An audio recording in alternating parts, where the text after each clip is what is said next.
Welcome to ComicLingo. Watch, listen, read, and feel English naturally through manga-style dialogue and engaging storytelling.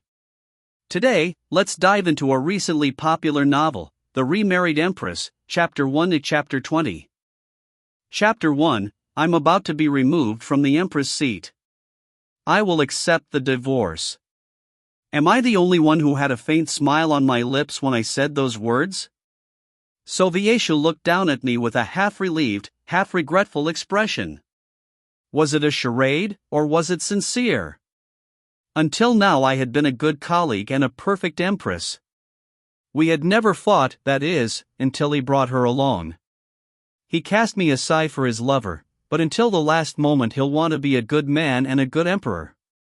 Then there was my family and the great church which had approved of our marriage, who insisted that I not step down from the position of empress. He would certainly dislike the idea of going through a tedious divorce trial against both of these groups. He was that sort of man, and that sort of emperor. Your Majesty! This can't be! Marquis Faron cried out and tried to run towards me, but he was caught by the emperor's guards and barred from taking a step further. Marquis Faron and Countess Eliza, my defenders. I am thankful to all of you. I cast them a grateful glance, then turned to the court minister. Empress Navier. Do you really agree to this divorce document without any objection? The court minister had a slightly angry voice. He wanted me to fight and challenge the reason for divorce. While the odds of winning the trial were none, it would cause a scandal for the emperor and his concubine as the people heard the news. That was what the minister, my family, and my friends wanted. I shook my head. A divorce trial may hurt Sovieshu's reputation, but my name may be scarred as well. It's not that I had a moral problem, but I might not be able to leverage the situation if it became too complicated. I accept the divorce. The minister closed his eyes gravely as murmuring broke out into the room. And asked for permission to remarry. The moment I finished speaking, the mood changed completely. The air stilled into a shocked silence and the minister's eyes flew open. Everyone glanced at each other, unsure of what they heard. Soviesha looked at me confusedly, a frown furrowing his brow. The minister was in a daze. Empress Navier, remarry? Instead of answering, I stretched out my hand and pointed to one place. As if on cue, a man wearing an embroidered veil that obscured his face burst into pleasant laughter. Do I come up now? The silence was broken by the murmuring of the crowd again. The man walked through the court and stood next to me. When he took off the veil, Soviesha leapt to his feet. Navier! That man is the one I will marry. The minister's eyes looked hollow. I smiled and turned the man beside me. He looked at me as if to say, you expected this reaction, didn't you? Somehow I had a pleasant feeling. Even though it wasn't revenge I desired. Asterisk. Asterisk. Asterisk. The Trobi family which I come from had already produced several empresses. Among the imperial family and nobility, arranged marriages were common. Marriage was for politics and romance was for their lovers, and it was common for male or female nobility to have a beloved on the side. Asis III, the previous emperor, spotted me as a match for the crown prince, and from an early age I was educated by the empress on etiquette and the workings of the imperial court. Fortunately, the crown prince Sovieshu and I took to each other, and we got along like good friends. We didn't see each other as lovers, but it was still something. It was the kind of relationship where even when we fought at home, we walked into the wedding hall with a smile. A lot about us worked well together, and we were quite fortunate. The nobility saw Sovieshu and I as only a pair of cubs, and we put our heads together and discussed the country we would build for the next generation. As an adult, Sovieshu inherited the throne from the late emperor, and after the coronation ceremony we were on good terms. For about 3 years. Asterisk. Asterisk. Asterisk. It was a bad day to plan for the new year. After consulting with the officials all day, I returned to my room to find my ladies-in-waiting with nervous expressions on their faces. "What's going on?" I looked around worriedly, and one of the ladies replied in a sharp voice. "The emperor went hunting and brought back a tramp. Then he called us and ordered us to wash the dirty thing." All the ladies-in-waiting were the concubines and wives of high-ranking noble families, and they bathed only me. For ladies that did not even use their own hands to bathe themselves, it must have been a bolt from blue. But it was quite strange. The emperor knew the pride of the ladies-in-waiting better than anyone else, yet he ordered them to wash a woman he brought back after hunting? What woman? We don't know if she's a prisoner or a slave. Her leg was trapped. Leg? Yes. The emperor found her caught in a trap and saved her. The ladies-in-waiting exchanged glances among themselves. They seemed to want to say more, but didn't want to do it in front of me. "It's all right. Tell me." After some slight pressure, one of them reluctantly opened her mouth. Even when she was filthy, she seemed beautiful. I thought I imagined it even before I washed her, but she really was stunning when I was finished. Her beauty was comparable to the Duchess Tuania, the most beautiful woman in the world. When they thought I was feeling uncomfortable, the ladies added their own chorus. "Of course there is no comparison with you, Your Majesty." My face was rather attractive. However, as a young princess and an empress, everyone tended to flatter me, so it was unclear exactly how beautiful I was. As a result, I would exclude myself from such comparisons. However, Duchess Tuania was known as the most beautiful woman in society. She debuted at the age of 17, and she was still an immaculate butterfly at the age of 40. And now this mysterious woman was equivalent to Duchess Tuania? And even these high-nosed ladies thought so? Perhaps the emperor really did save a great beauty from the hunting ground. There was no reason for my ladies-in-waiting to notice if she was merely pretty. You can tell me anything. I can see you all have more to say. When I prodded them again, another lady finally gathered up her courage and revealed everything. The truth is, the emperor seems to be fond of her. The lady's face whitened as if she were terrified to let the words leave her mouth. The emperor? After washing her, I dressed her with clothing from someone with a similar size, and when His Majesty saw her he seemed concerned. "How did you get hurt? Why are you so thin? You look pale." That sounds reasonable.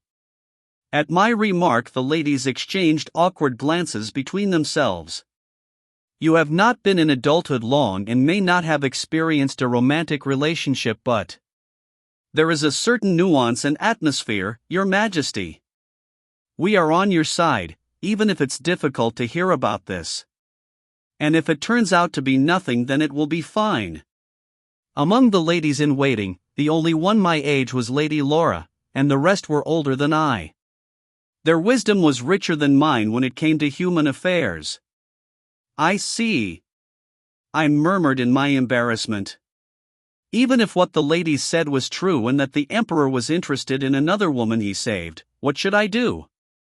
Should I go to the emperor's room and ask him if he was interested in his captive, or drive her out, or have her work in the imperial palace? I didn't know how to react. Countess Eliza approached carefully. "How about you try your luck and say that you heard he found an injured woman?" Everyone agreed and said I should ask in passing.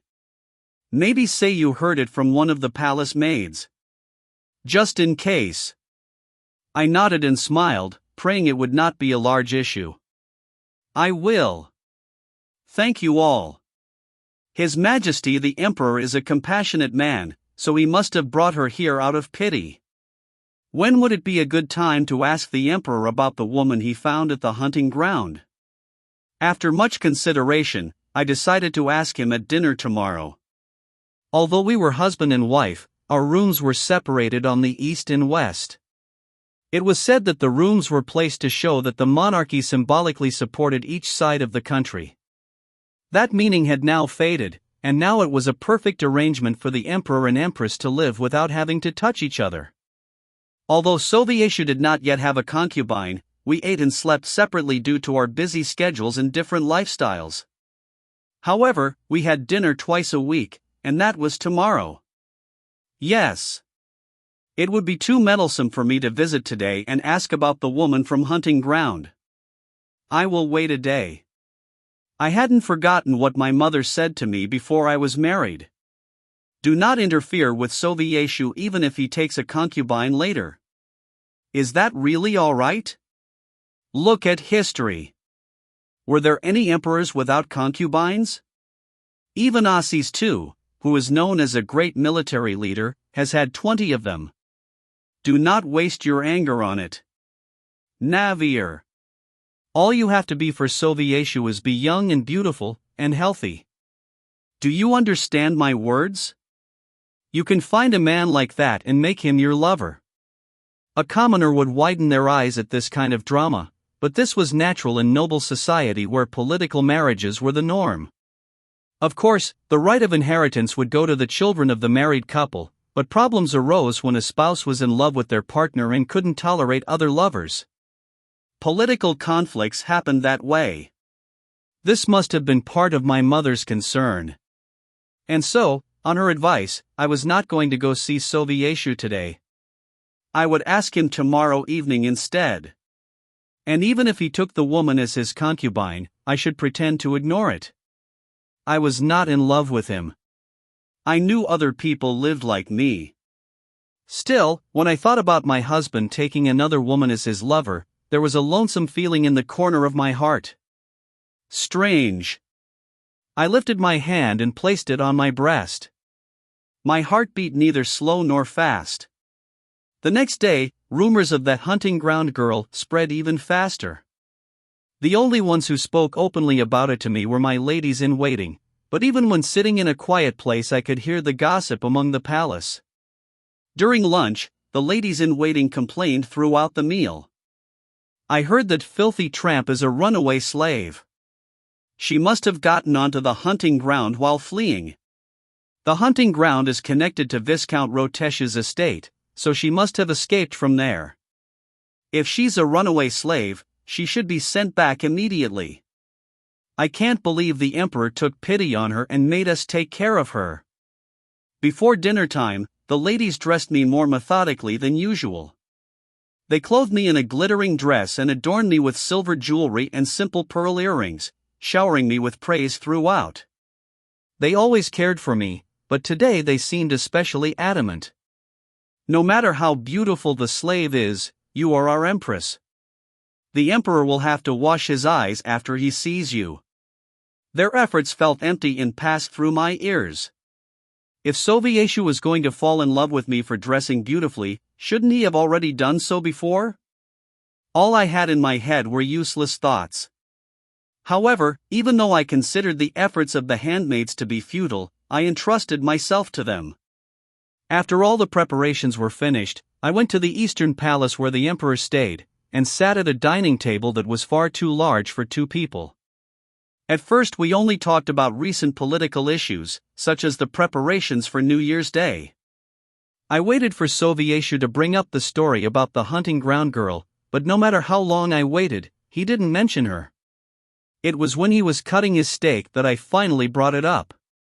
I heard that you found a runaway slave at the hunting grounds. Is that true? There was a clack as his knife hit the plate, and his hand stopped. He looked up and stared at me for a moment. Who told you that?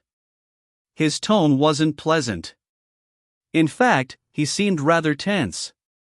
Seeing the wrinkle between his eyebrows, I deliberately covered up the source of the story. Everyone was talking. It was hard to miss. It must have been your ladies in waiting. It doesn't matter who told me. Again, is it true? Sovieshu looked noticeably uncomfortable when I repeated my question. Your Majesty? Don't rush me. I don't know what you heard, But what happened was that I found a woman who was badly hurt and I helped her. He called her a woman, not a runaway slave. I see. So where is she now? Empress. Please tell me. We have 2 meals a week together. We have so many other things to talk about, don't you think?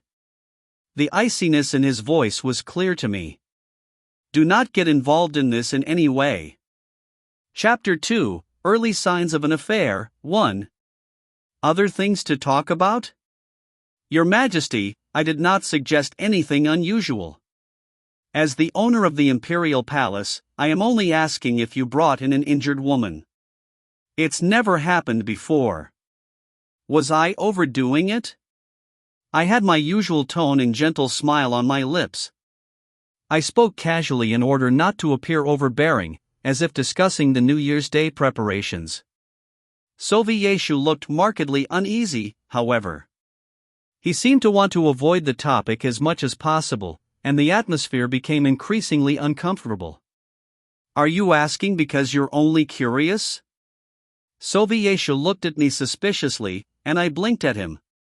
I wouldn't be asking if I wasn't curious. She was accidentally caught in one of my traps, and I brought her here so she could be treated. She's not too injured, so I've had her put in a room with a maid to look after her. I see. Don't worry. I won't call your ladies in waiting again. Sovieshu resumed cutting his steak, the knife cracking like a woodpecker and echoing in the dining room. He usually had so much to talk about, but this time he remained silent. What did His Majesty say? When I returned to the West Palace after dinner, a group of my ladies-in-waiting who were gathered in my room anxiously approached me. He didn't say much. Countess Eliza's eyebrows lifted at my lukewarm answer. She didn't seem to believe me. Then you would not be so sullen. It's all right. Talk to us, Your Majesty. That way we can be prepared. He said the woman was accidentally caught in one of his traps. There was no mention of her being a runaway slave or anything like that. Come to think of it, I didn't even get a name. He said he was taking care of her, and he seemed unhappy to keep talking about it. As soon as I finished, Laura stamped her foot with a resounding thud. The other more genteel ladies gave her a look, but Laura was already pouting and not paying attention to them. Your Majesty, do you know that's exactly what my father was doing at the beginning of his affair? Laura raised her voice and Countess Eliza said her name in warning. Laura, however, had already gone this far and wouldn't stop. That's what it looks like. Those are exactly the early signs of an affair. Why wouldn't he want to talk about it? The ladies scolded Laura for talking too bluntly, but they did not deny her words. Countess Eliza finally took it upon herself to shoo the ladies out when I was looking depressed, then sat me in front of the dressing table and started combing my hair. The Emperor is a man who likes to hunt. He is doing this because it must seem like a miracle to him to find a beautiful woman caught in his trap. Countess. Yes, Your Majesty. Before, my mother told me. Even if the Emperor takes another woman as his lover, I should not let myself be hurt.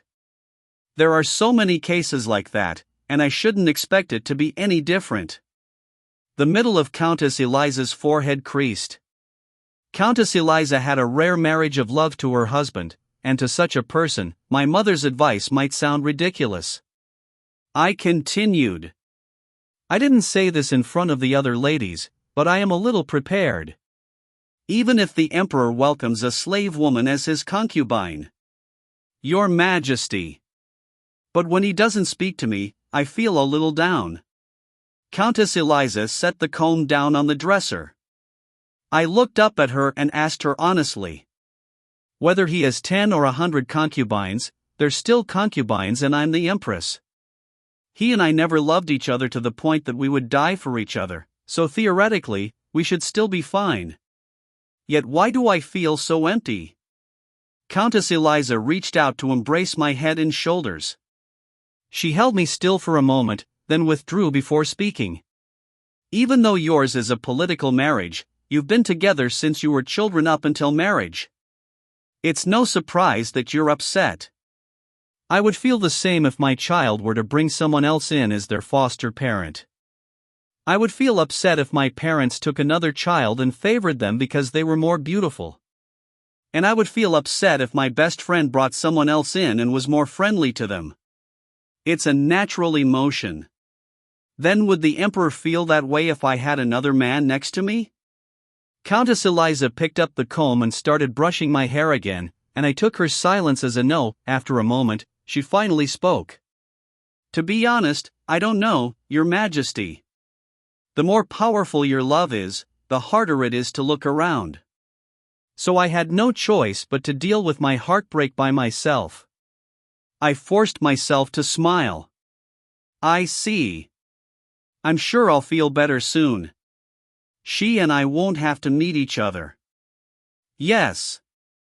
Even if the slave becomes a concubine, she still cannot enter into high society. Being a slave didn't mean one couldn't rise in status.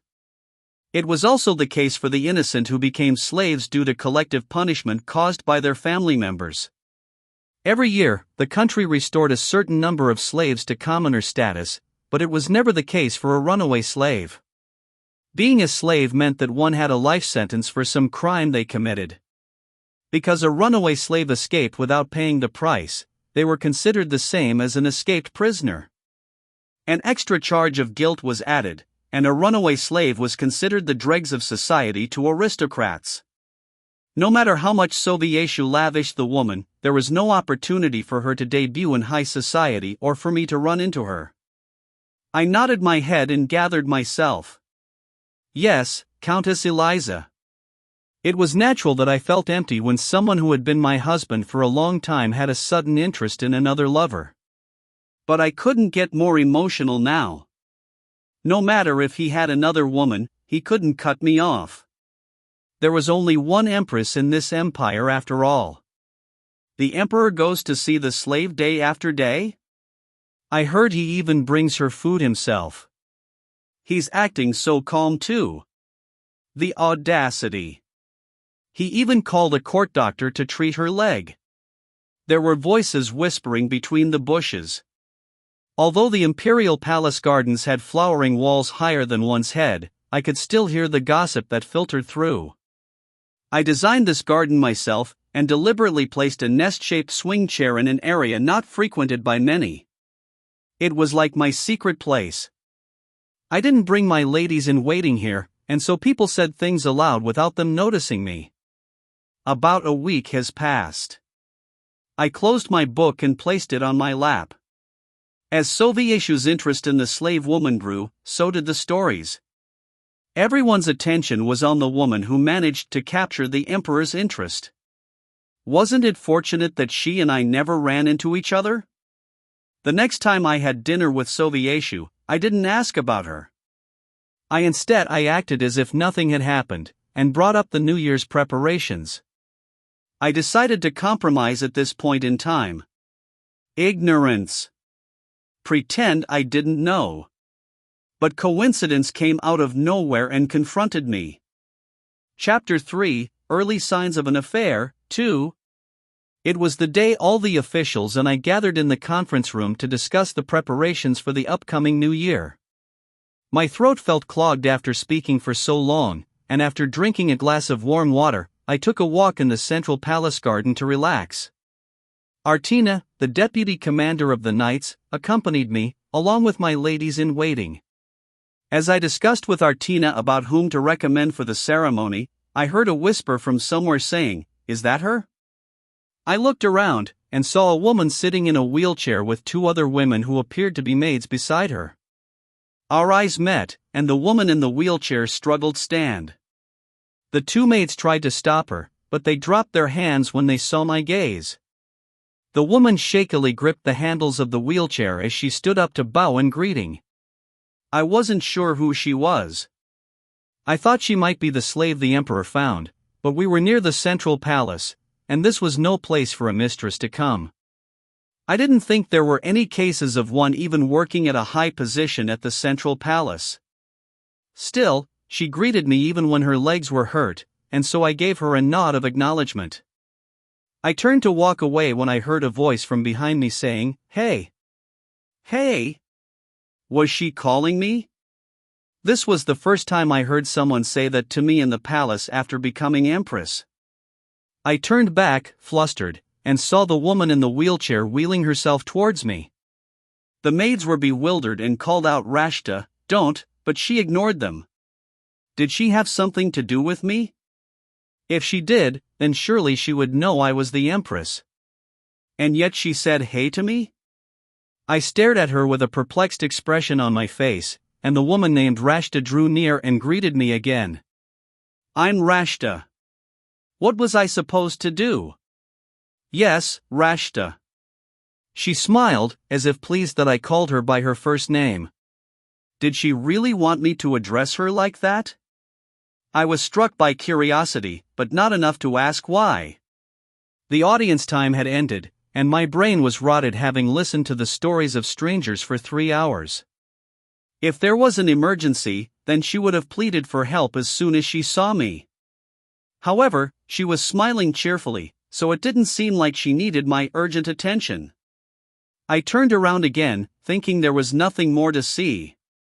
But as I did so, she reached out and grabbed the skirt of my dress. My ladies-in-waiting who were standing beside me were alarmed and beat away her hand as if she were a zoo monkey. How rude! Do you not recognize this noble? Rashta flinched back in surprise, stammering. I am sorry, I should have called out to you, but I don't know your name." She really didn't know I was the empress? Didn't I hear her whisper to the maid, "Is that her?" Laura glared at Rashta and yelled at her. "This is Her Majesty the Empress. Be careful of your actions." Rashta's eyes widened. "What? I know the Empress." She knows the Empress? I frowned at her strange words, and she looked into my eyes and spoke softly. I'm Rashta." Who was Rashta? My ladies-in-waiting and I were terribly confused. Did we know each other enough to share our names? In my mind I tried to recall the women of her age that visited this country with foreign dignitaries.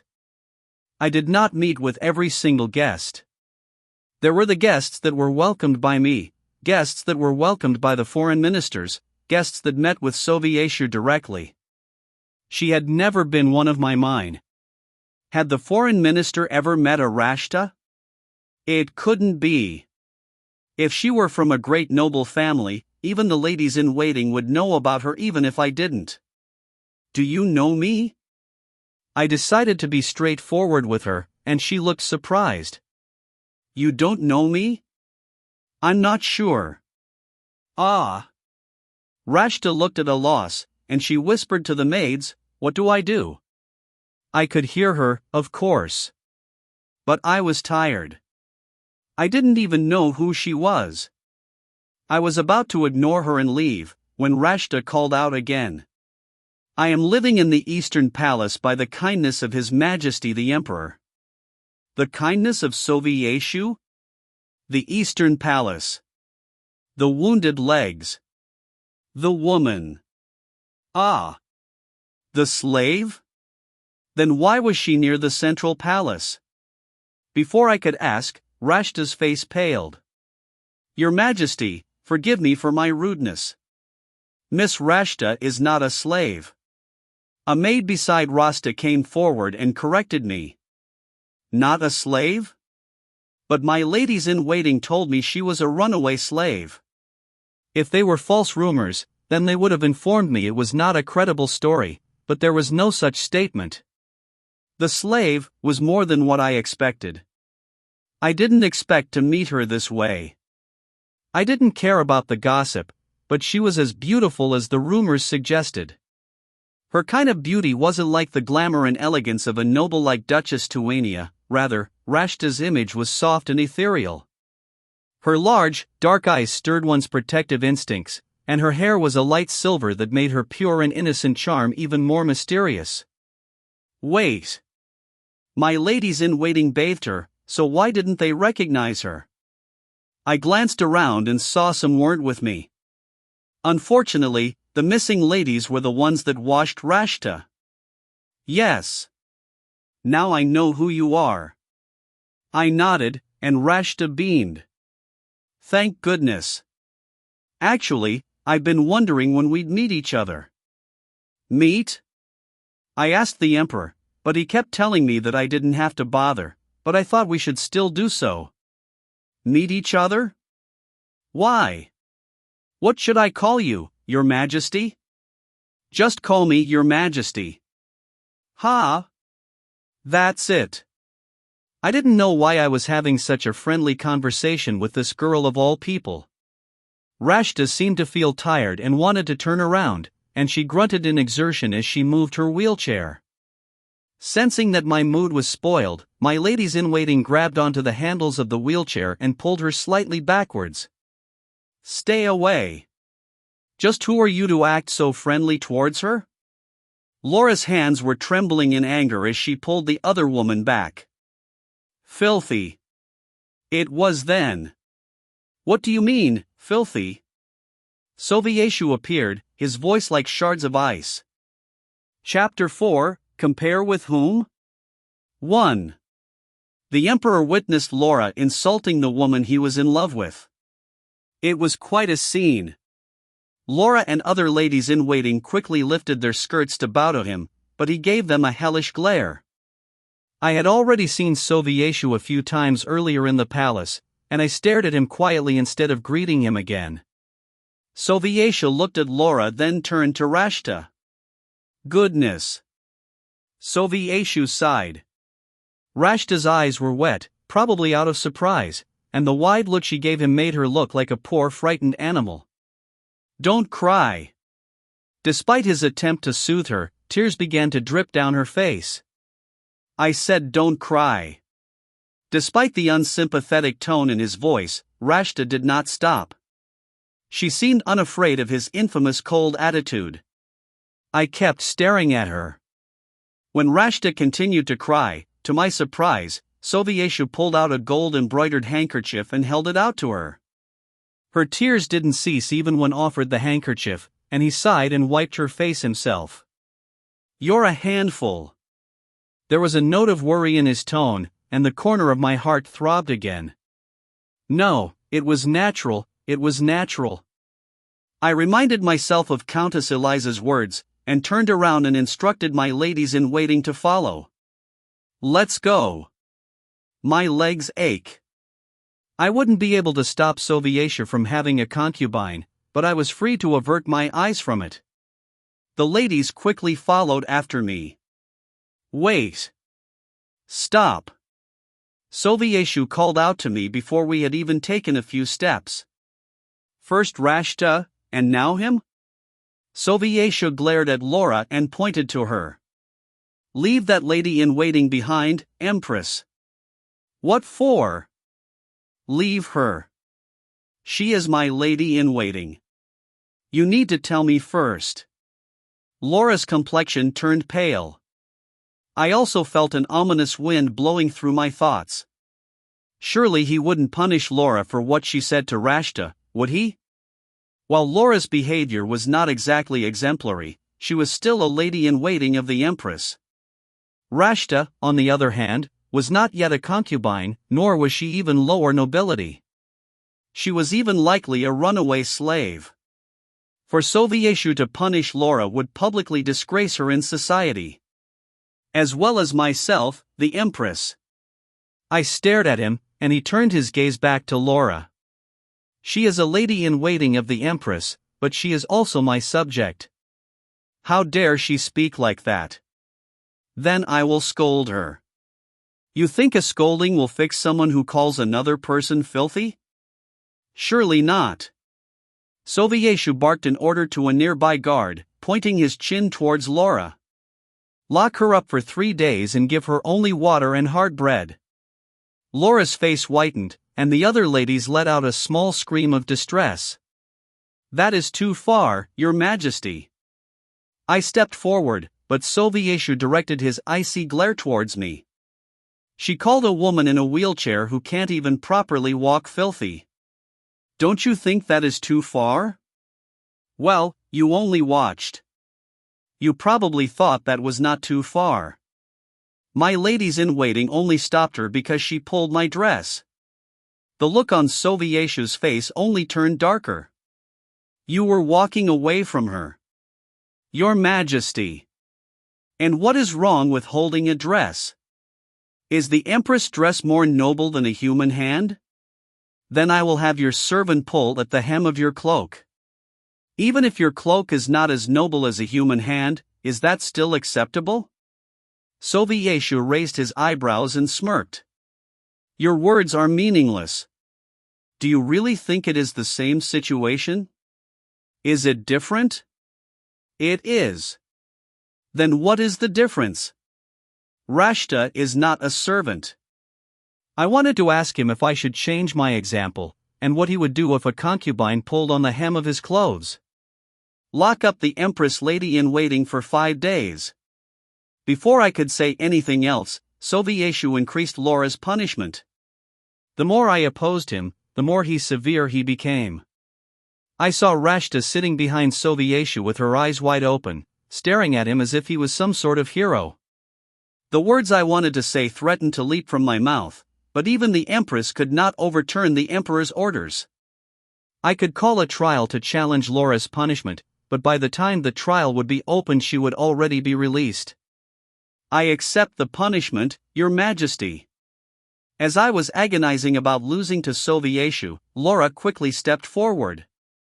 My face turned red with shame and anger. Go. Rather than asking why the girl was near the main palace, Sovieshu complimented me for working hard all day.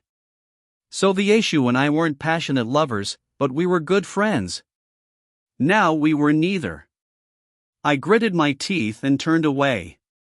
Now I understood why my mother advised me not to get involved with the concubines. Chapter 5, Compare with whom? 2. The imperial palace was buzzing over the news of Laura's confinement. The gossip was that the emperor's punishment for the Empress lady-in-waiting was an outright expression of his love for Rashta. It was her first unofficial competition with me, and she had won. I didn't hear this with my own ears, but my ladies-in-waiting were furious and told me about it. I should have been there.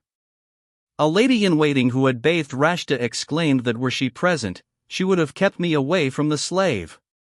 But I think the emperor really likes her.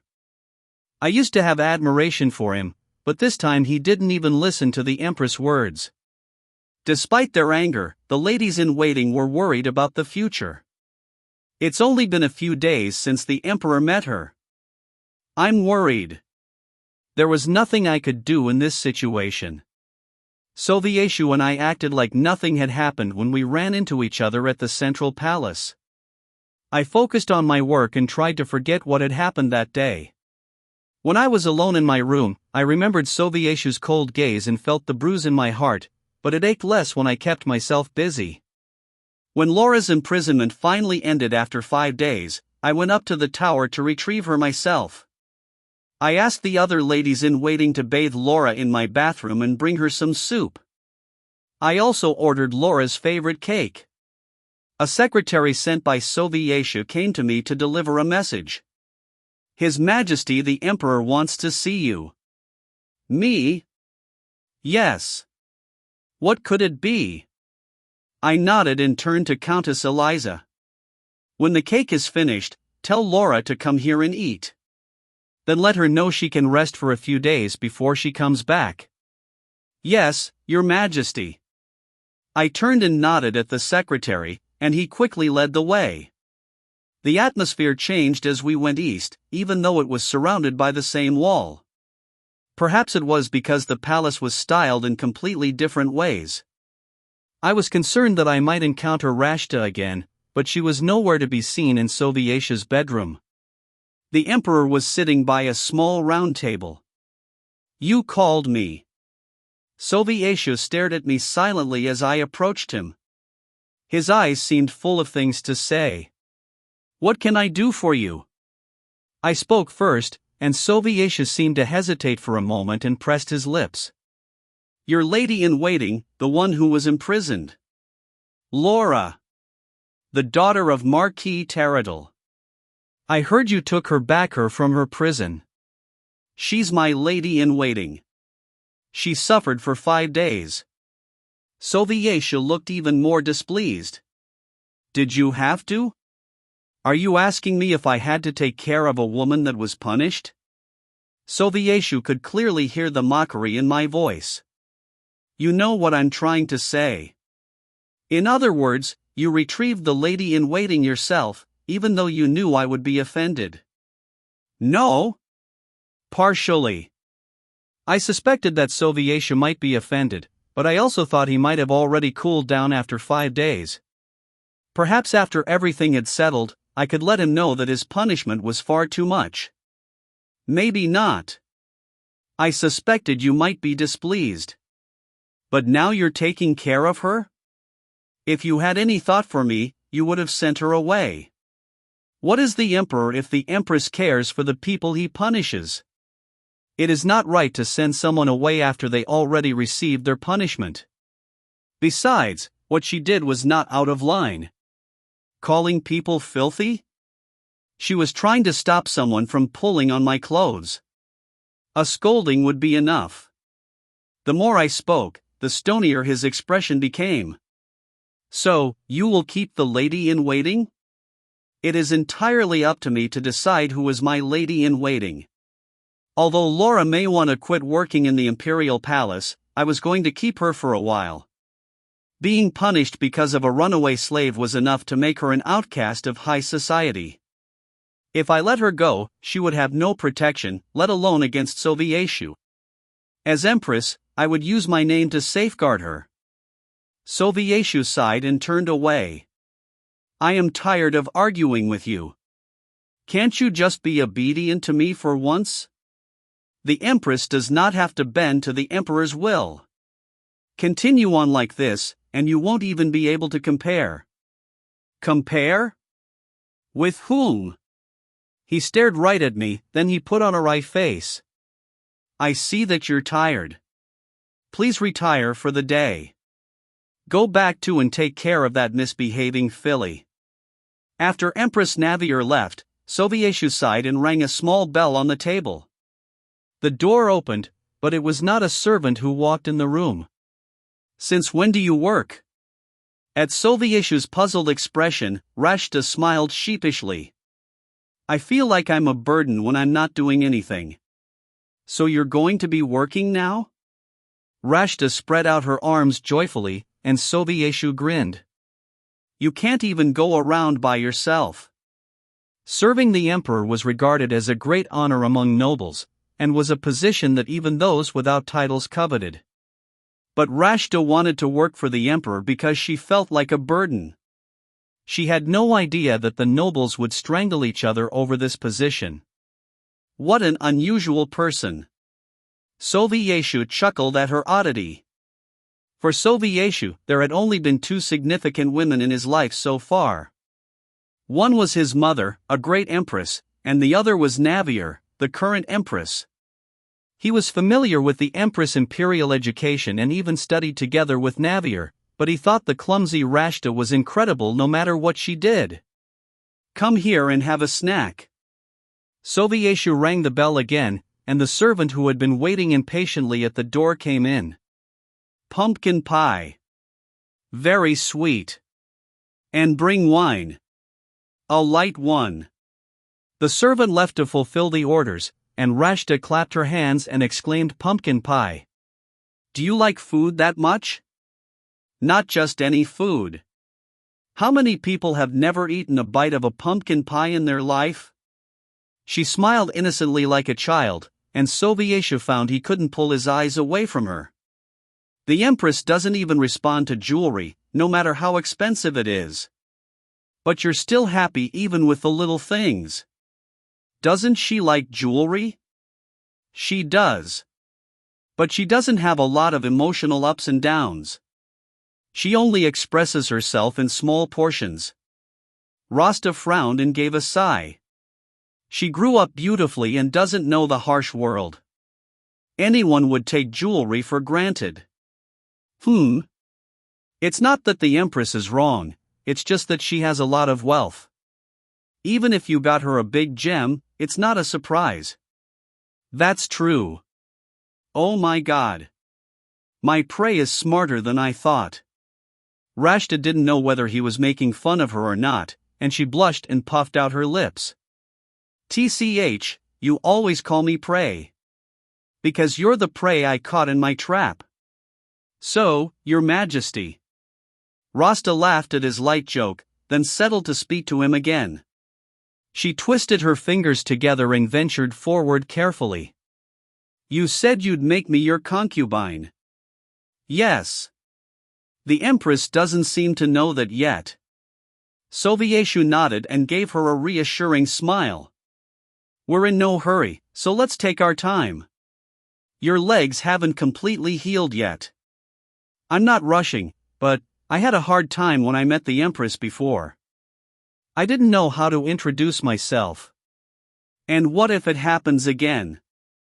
Chapter 6, The Empress Gift to the Concubine, 1. The Emperor is going to take the woman as a concubine. It was a typical morning. It was neither cloudy nor rainy, nor warmer or colder. Today was just like yesterday and the day before yesterday. Unusual news came out of nowhere on this ordinary day. So the Empress is busy with the New Year's preparations while Emperor takes in a concubine. That's too much. He should at least have waited until New Year's was over. The ladies in waiting were complaining darkly among themselves. I stared silently at myself in the mirror. I was prepared for Sovieshu to make her his concubine, but I didn't realize it would happen so soon. Judging by the timing, the ceremony might officially happen just before New Year's Day.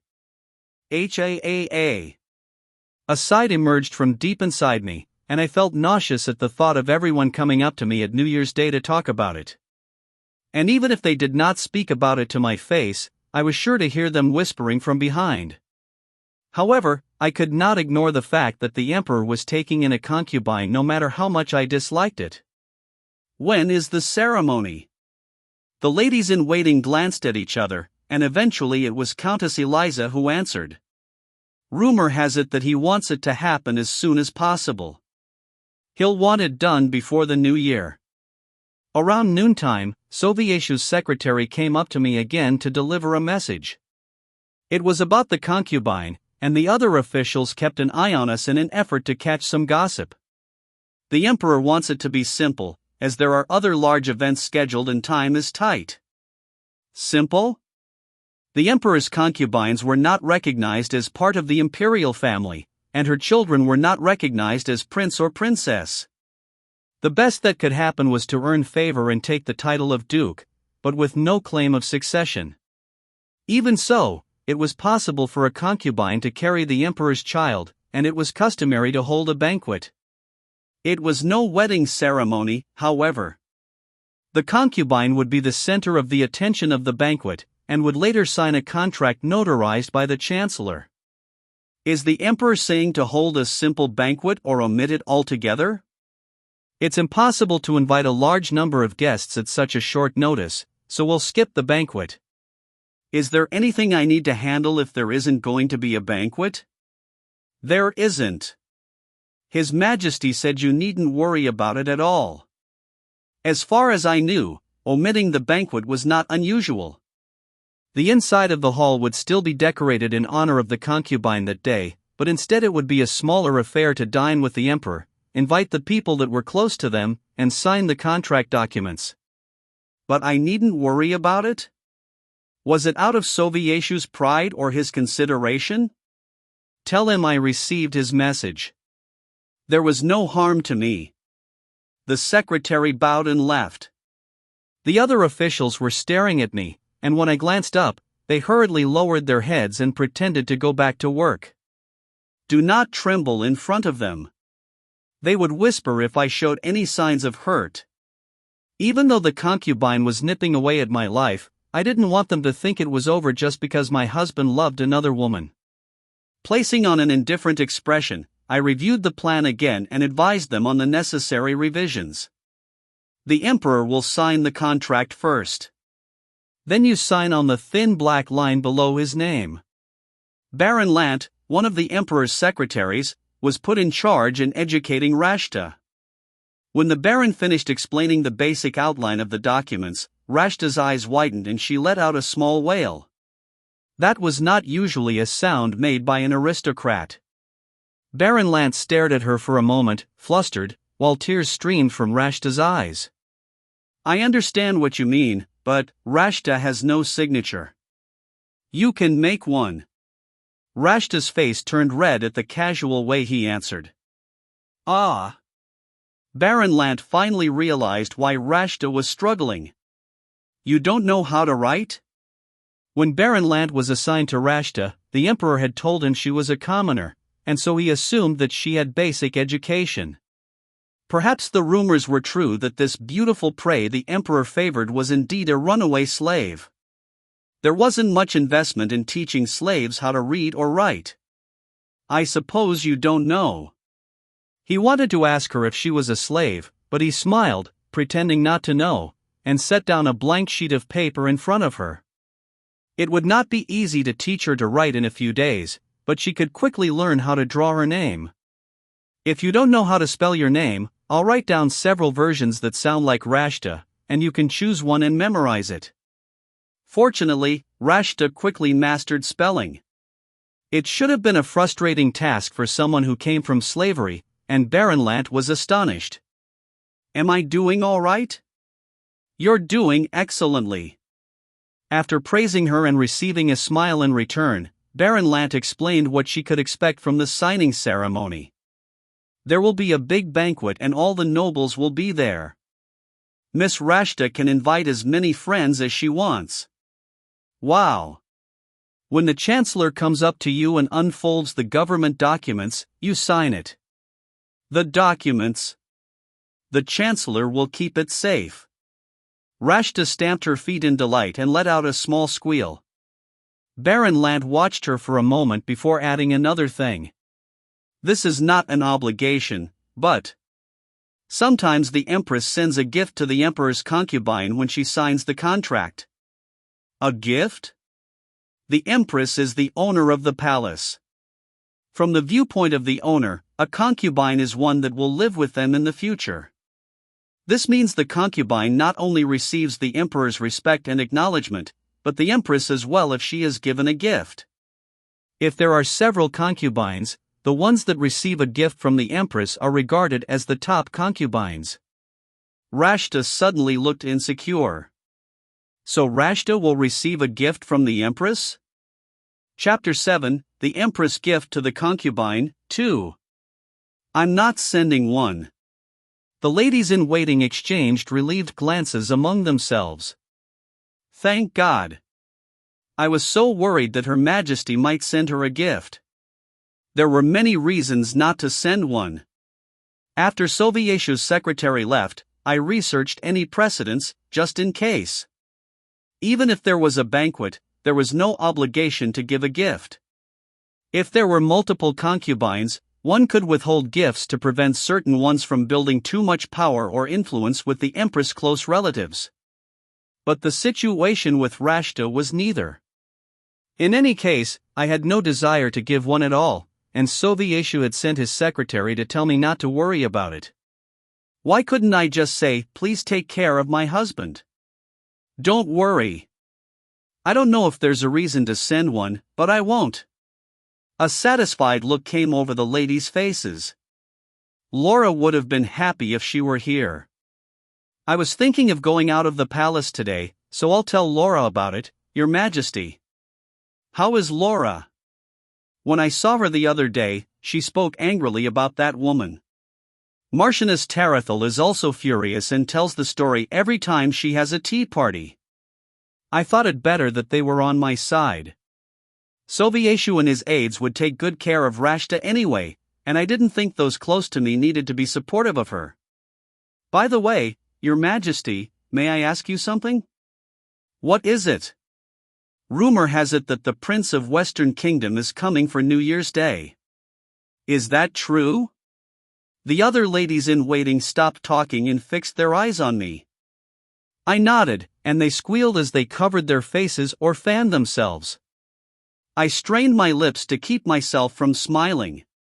The ladies-in-waiting had every reason to look forward to his appearance. The Prince of the West was the lone younger brother of the king, who was renowned for many things. He's so handsome, isn't he? They say eye contact is enough to put you under his spell. But I hear he's quite stubborn. I wonder if even the current king of the Western Kingdom has given up on trying to get him married. Are the rumors of him being a seedless watermelon are true? I don't know. But it's a bit suspicious that the king hasn't had any children, and neither the prince when he's been with many women too. I nodded discreetly as I listened to the whispers of the ladies-in-waiting. The Western Kingdom was a country of great military power, virtually equal to that of our Eastern Empire. In terms of wealth, it was the richest in the world. The prince, who was said to be the first in line to the throne of such a place, had many rumors swirling about him. I left my thoughts of Sovieshu and his concubine behind and indulged in the sugary conversation of the ladies. There's no banquet? When Rashta asked Emperor Sovieshu how big the banquet would be and whether she could invite her friends, she was not prepared for this blow. But the barons said we were going to have a big party. Didn't I tell you that it would be New Year's Day soon? I didn't want to rush this, but you were the one that wanted the signing ceremony as soon as possible. Despite his explanation, Rashta only looked on in puzzlement. Sovieshu realized he was thinking too highly of her level of common sense. She seemed smarter than she appeared, but he had forgotten that she knew nothing about the nobility. It's my mistake. What do you mean? It is not easy to arrange a large banquet. There are other things I am busy preparing. Time is tight, and it's rude to have one large feast after another. Ah. But is there another banquet on the same day as Rashta's signing ceremony? New Year's Day will be soon. Rashta turned crestfallen as her dreams of being congratulated by nobles at a lavish, grand banquet turned to dust. She had always wanted to see people flocking to her, and so she persuaded Sovieshu to have the ceremony as soon as possible. It was clear that the emperor would be annoyed by this, and so Rashta did not show any signs of unhappiness and remained silent. However, her disappointment only increased on the day of the ceremony. Even if there wasn't a grand banquet, she still expected one of some sort. And when that didn't happen, she expected the emperor shower her with apologies and a promise of gifts. There was neither a word of congratulations nor a gift from the empress either. She felt sad as Baron Lant had told her that the palace's great halls were under the domain of the empress. Rashta had diligently practiced her signature, but after signing the document she felt empty. When she finished, the chancellor immediately left, saying he had work to do. There was no cheering, applause, or the feeling of ecstasy as if she had everything in the world. Sovieshu also left with a "there's work I have to finish, and I'll see you later." When Rashta returned to her room, she buried her face in her hands. "Why is it like this?" Rashta's maids approached and asked her what was wrong, and the hurt that she had been holding inside her finally burst. "The empress must hate me, otherwise we wouldn't have skipped the banquet or the gift. Even if she doesn't give me a present, couldn't she show her face?" "Don't cry, Rashta. Why are you crying on such a good day? Don't worry, you'll rarely see her anyway." However, Rashta's hurt did not fade. When Sovieshu finally hurried to see her after he finished his work, he noticed she was in a somber mood. "Why does my prey look so down on this meaningful day?" "What do you mean, meaningful day? I haven't been congratulated by anyone." "Not congratulated by anyone? The chancellor congratulated you. He bowed to you, and the servants as well." But what Rashta wanted was the congratulations of the nobles, not the servants. She wanted to be recognized by those who lifted their chins as if they were the best in the world. The empress must loathe Rashta. As Rasta's face grew gloomier, Sovieshu was forced to confess something. The Empress didn't prepare a banquet or a gift because she hates you. I told her not to because it wasn't a good time. Rashta nodded, but was clear that she didn't believe him. In this atmosphere, it was impossible for Sovieshu to relax and enjoy himself with his concubine.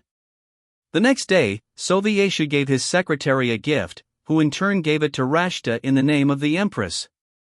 Chapter 8, The Issue of a Lady-in-Waiting, 1.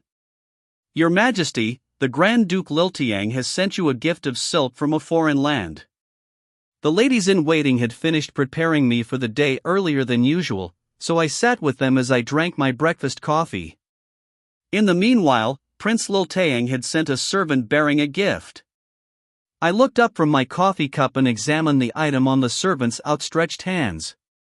It was a gorgeous blue silk cloth that shone like the scales of a cutlass fish. I sighed and put down my coffee. The silk looked beautiful and expensive, but it was hard to accept it purely considering the intentions of the sender. Prince Liltiang was Sovieshu's uncle, and 2 years older than his nephew. Although he had no desire to be the emperor, he regularly bribed me and asked me for favors since I became the empress. If I accepted the gift, there was certain to be difficult demands attached to it.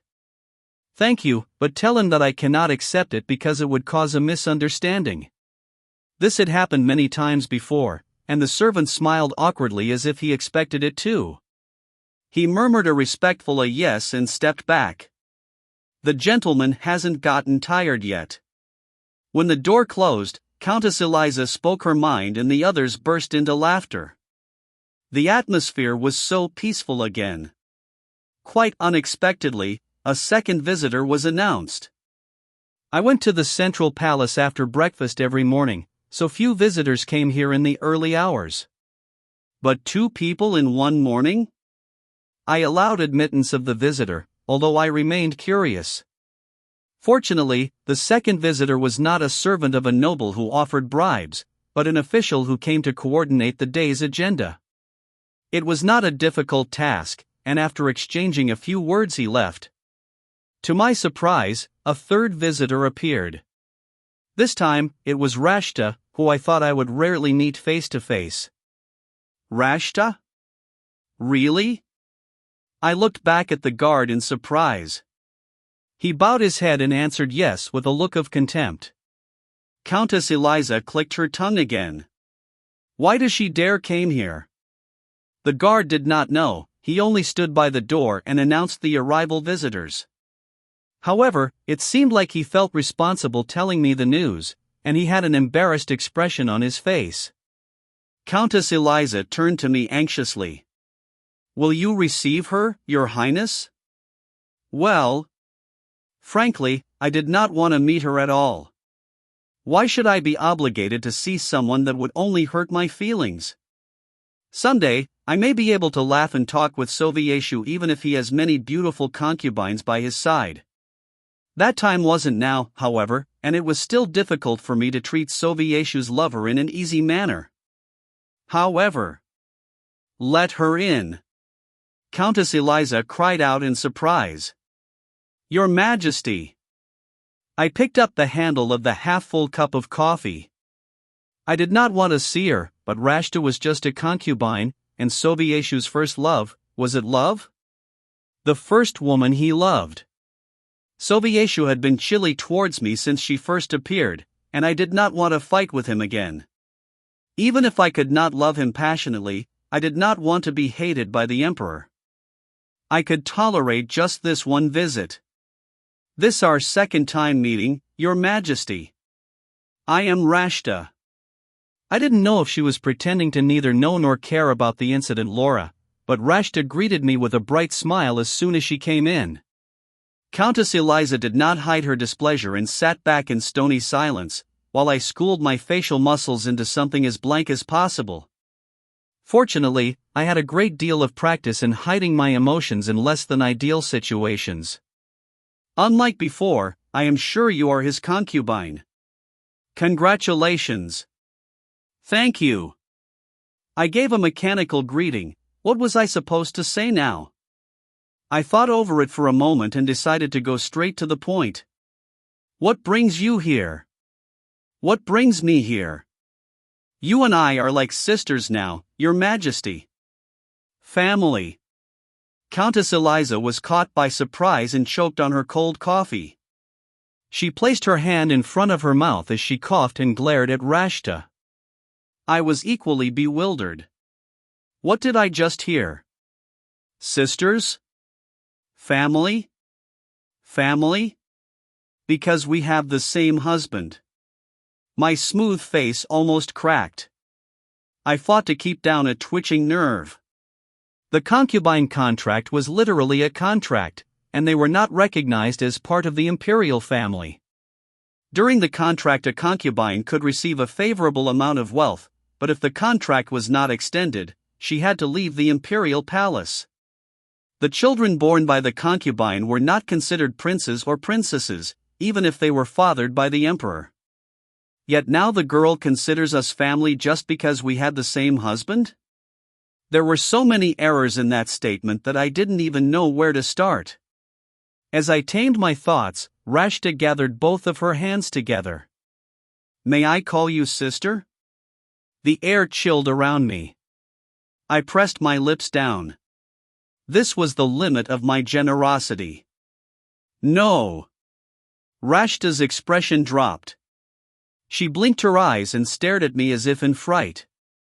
As if she never anticipated an answer like this. That was more amazing to me. She practically said, yes, let's be sisters. I took away your husband, but can we get along? Is it because you don't like Rashta? Her large, doe-like eyes began to well with tears. It's not a matter about hating you. Of course I hated her.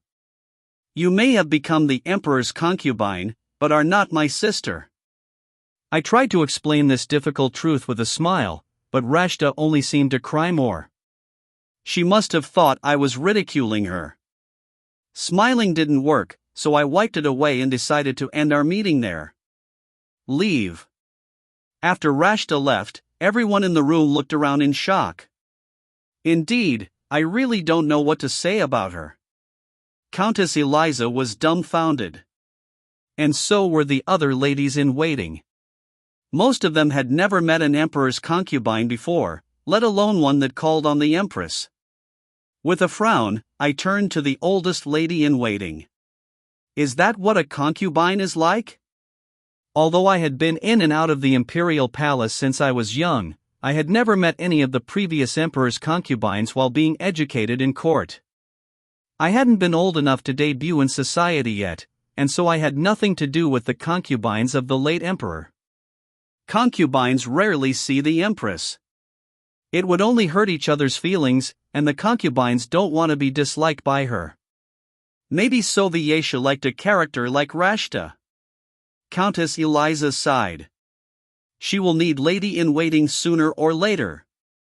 The emperor says she is a commoner, but I am afraid she is not like a commoner at all. I wonder if any young woman would want to be the lady-in-waiting of the concubine. Chapter 9, The Issue of a Lady-in-Waiting, 2. When I visited her, she told me I was a concubine, but not her sister. Is that how it's supposed to be, Baron Lant? Or does the Empress hate me? After the contract signing ceremony was over, it was Baron Lant that managed most of Rashta's affairs. He visited her today without any particular purpose, and was surprised when he heard this unexpected tale. You visited the Empress? Yes, she sent a gift to Rashta. I thought I should go and greet her if she sent a gift. Baron Lant groaned and pinched his forehead. Rashta tilted her head. What is it? Did Rashta do something wrong? Worse than that. The positions of Miss Rashta and the Empress are in opposition of each other. Why? They both serve the same husband. Is that what Rashta said to the Empress? Baronet Lant was momentarily dizzy. However, Rashta's dark, huge eyes convinced him she acted out of innocence. One did not hold children accountable like adults. Rashta was more ignorant of aristocratic society than even aristocratic children, and so he had to show some consideration. But even so. Rashta, did anyone stop you when you said you were going to visit the Empress? Charlie and Kiso? Who are they? Rashta's maids. The Emperor assigned them. Other than those servant girls, do you have a lady-in-waiting? Rashta tilted her head again. No. Baron Lance stood up from his seat with a determined look. On that note, he went back to Emperor Sovieshu and reported on his visit with Rashta. Your Majesty. Rashta is now your concubine, but she is ignorant of aristocratic society. She has her maids, but she is also in need of a lady-in-waiting. Another secretary listening from the side commented with, "Would a noblewoman would want to serve a commoner like Rashta?" Rashta is not the first commoner to become a concubine. Baron Lance snapped back at the secretary, then turned to plead again with the emperor.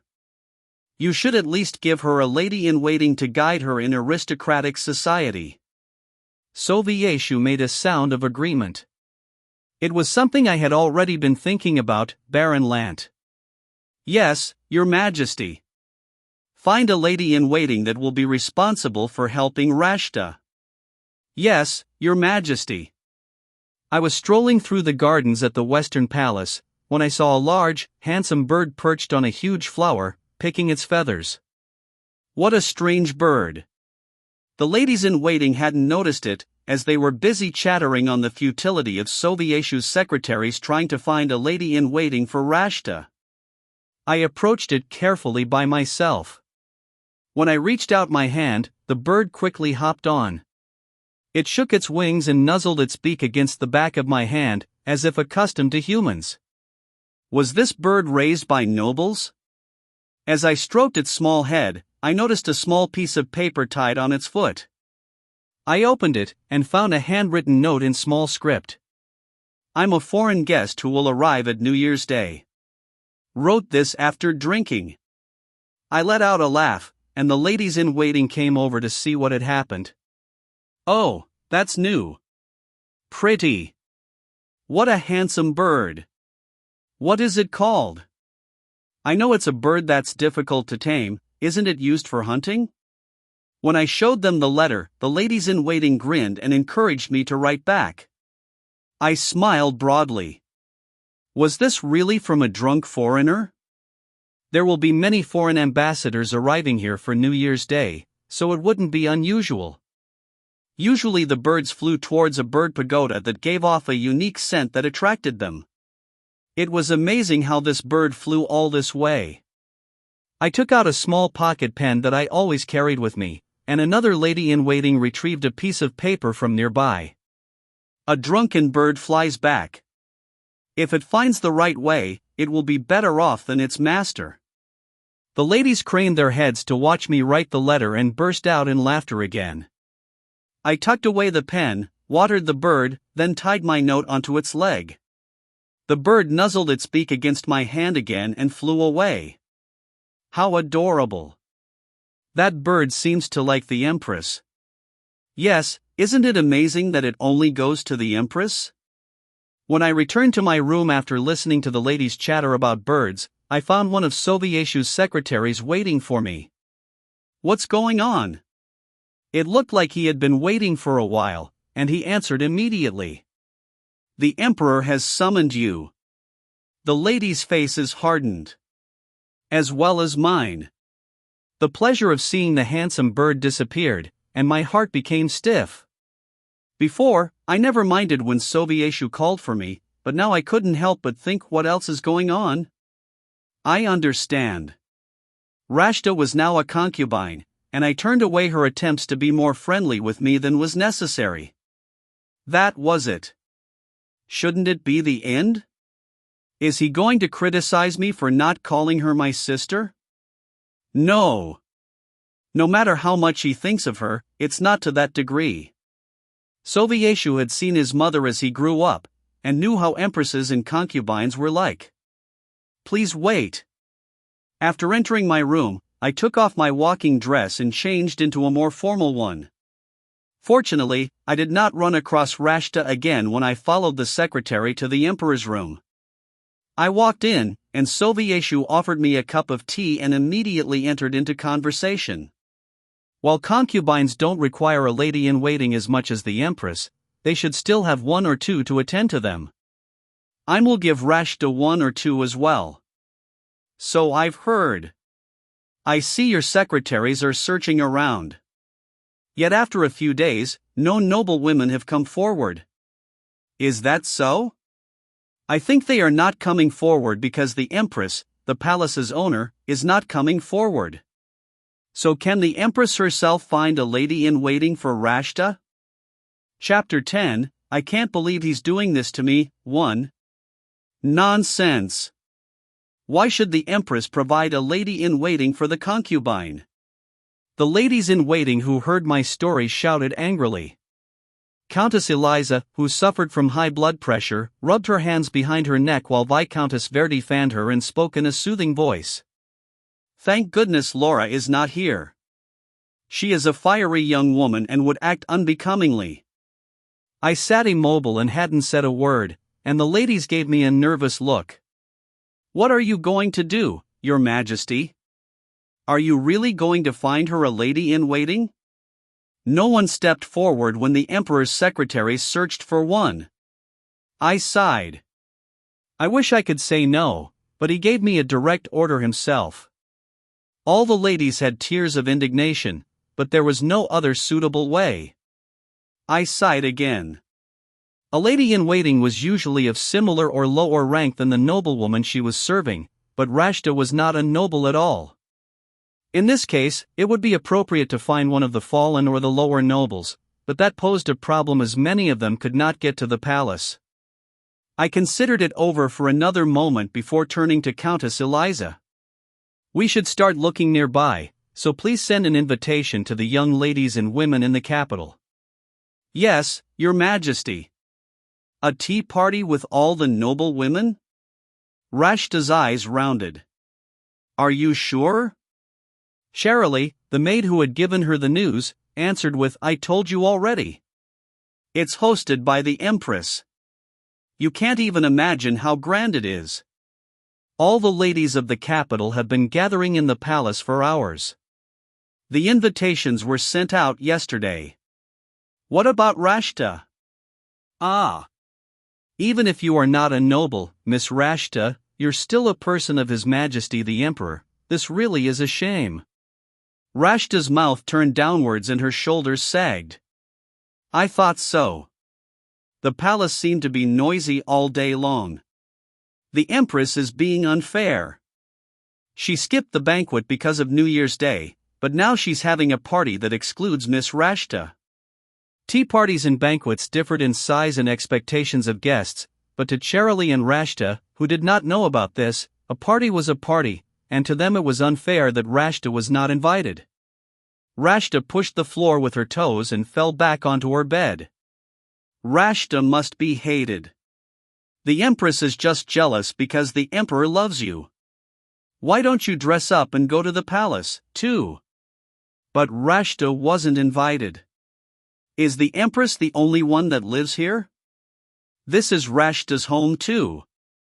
The two maids took turns thinking up a plan, but Rashta shook her head and pulled the covers over herself. No. They don't want me. The maid's eyes watered sympathetically. Poor Miss Rashta. Although only noble women were invited, the number of guests exceeded my expectations as women of high or low rank attended. I didn't even know the names or faces of some of them, as they rarely made appearances in society. The garden boasted a spread of puddings, jellies, and chocolates so that everyone could walk around and eat. At first, everyone seemed a little surprised to see a buffet layout at a tea party, but soon they were laughing and talking among themselves in amusement. When the time came, I called for their attention. His Majesty the Emperor has asked me to provide a lady-in-waiting for his concubine, Miss Rashta. Because it has to be before New Year's Day, I cannot search far away for one. Is there anyone of your acquaintance who would want to be a companion for Miss Rashta? I did not directly say, who among you wants to be Miss Rashta's lady-in-waiting? Although the standards were lower than usual, those who lived in the capital city still had a certain amount of pride in their position. The nobles of the capital were not higher than the nobles of the provinces either, and there would be no one who would want to take the position below a commoner concubine. And so I chose my words carefully. I finished and waited for someone to come forward. The women and young ladies exchanged glances, shaking their heads or shrugging their shoulders. Silence gripped the air. After an uncomfortable pause, Lady Anhltl, Laura's best friend, cautiously spoke up. "Why, Your Majesty?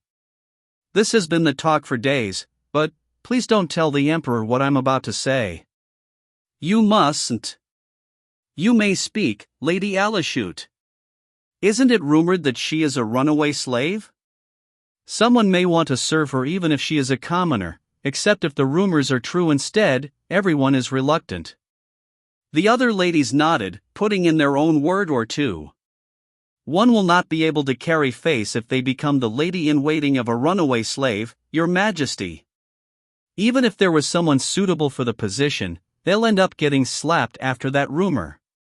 To be the lady-in-waiting is not an honor, but an insult and a punishment." The gossip seemed to have spread widely in society. The noble women hesitated before they asked me, "Is the rumor true, Your Majesty?" I told them Sovieshu's answer. She was a commoner who was injured by him on accident. In the evening, the ladies all returned to their homes and I went back to the palace. Tonight I would have dinner with Sovieshu, and I had better inform him that I was unable to find a lady-in-waiting for Rashta. To my surprise, there was no food on the dining table. Sovieshu was already seated. I looked down at the empty table, discomfited, and Sovieshu spoke to me in a calm voice. "I heard the Empress summoned all the ladies and ate snacks for hours. I was worried that you would be full, and so I did not have the table set tonight." "That's true. I can eat with Rashta, so don't worry. What about Rashta's lady-in-waiting? Have you found one?" I called all the women and young ladies, but none offered to serve, Your Majesty. Sovieshu frowned. "That's all?" "Yes." "Then there must be a reason. The issue is not money." "What does that mean?" If I spoke about the rumor that Rashta was a runaway slave, I would be betraying the trust of the other noble women. Lady Anhltl had asked me to keep it a secret, and so I did not speak a single word of it. It's only my assumption, but with the New Year's preparations going on, I don't think anyone wants to take care of anyone else for now. They would be twice as busy. Sovieshu pondered for a moment, then spoke in a half-playful voice. "Did the Empress say something strange when she called the noble women?"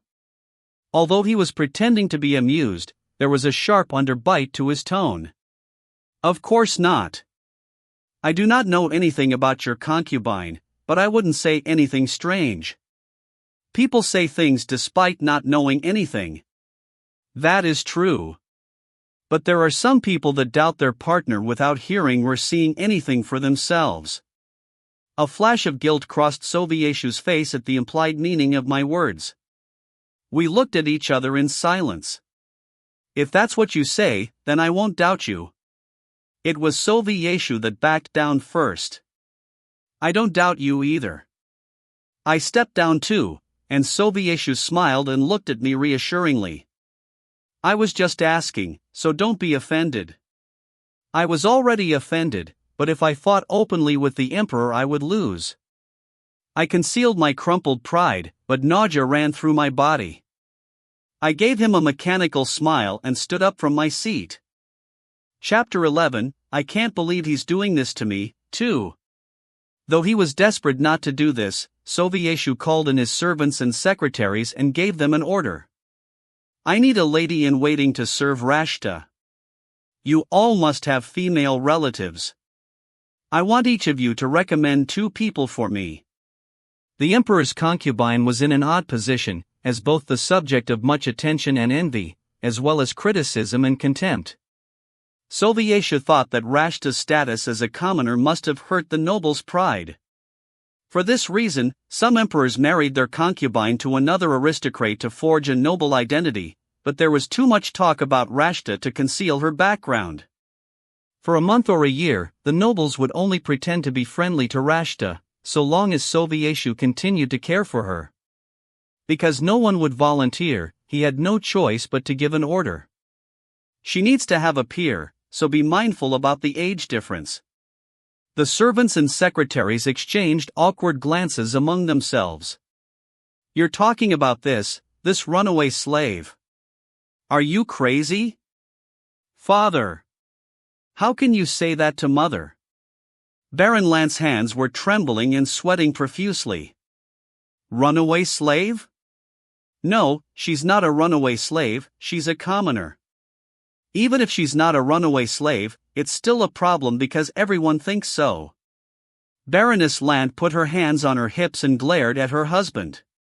You want me to serve a runaway slave? People will laugh at you, and our Jess, as well as me. The Baron Lant is below a slave.